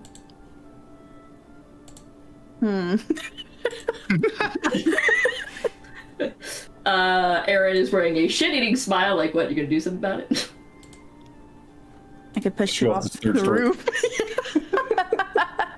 You could. That would be ill-advised. But I don't want to actually hurt you, so I won't. I thank you for that. I guess I could try to... I don't think I have time to turn into... Like, he's looking over the edge of the roof. He's like, I don't know if I'd have time to turn into something. Well, I'm not gonna... I hope that never comes to fruition. Oh, well, So- I mean, it had once. Back when I was building my treehouse, I actually was climbing up it and fell off, and I turned into a bug. And apparently, it don't matter if a bug falls 30 feet; it don't take no damage. This is something that Cat knows. True. Interesting. Okay. True facts about bugs that aren't true in D&D. Physics is weird. All damage is universal. Everybody. It is true. It is. It can't But be terminal true. velocity. Come on. Well, Let me have my dumb bug facts and my backstory. I'm not gonna try and do it the It's actual. fine. It's fine. It's fine. I'm fine. We can abuse this. Once they actually get inside back into the room, Alfie would give Aaron a hug. Eric gives her like one of those, you know, those hugs that are like comforting because they're just a little bit tight. You get one of those. It's like the dad hug. Well, with that, then you guys. you mean can the head inside and- daddy hug? No. Darn it. With that, then you guys can head inside, get some food and drink, and begin preparing for your night. This, I think, is where we should cut ourselves off because we're already half an hour over our limit. So Oh, DM, I have 5 more you're scenes. fine. Nope. It waits for next week. Or actually, no, it'll be the week after. Well, yeah, we'll talk about the scheduling later. Might be off for the next week or two. However, for tonight, can we get an MVP vote for the session? Oh, Alfie! I mean, I think Alfie is Yeah.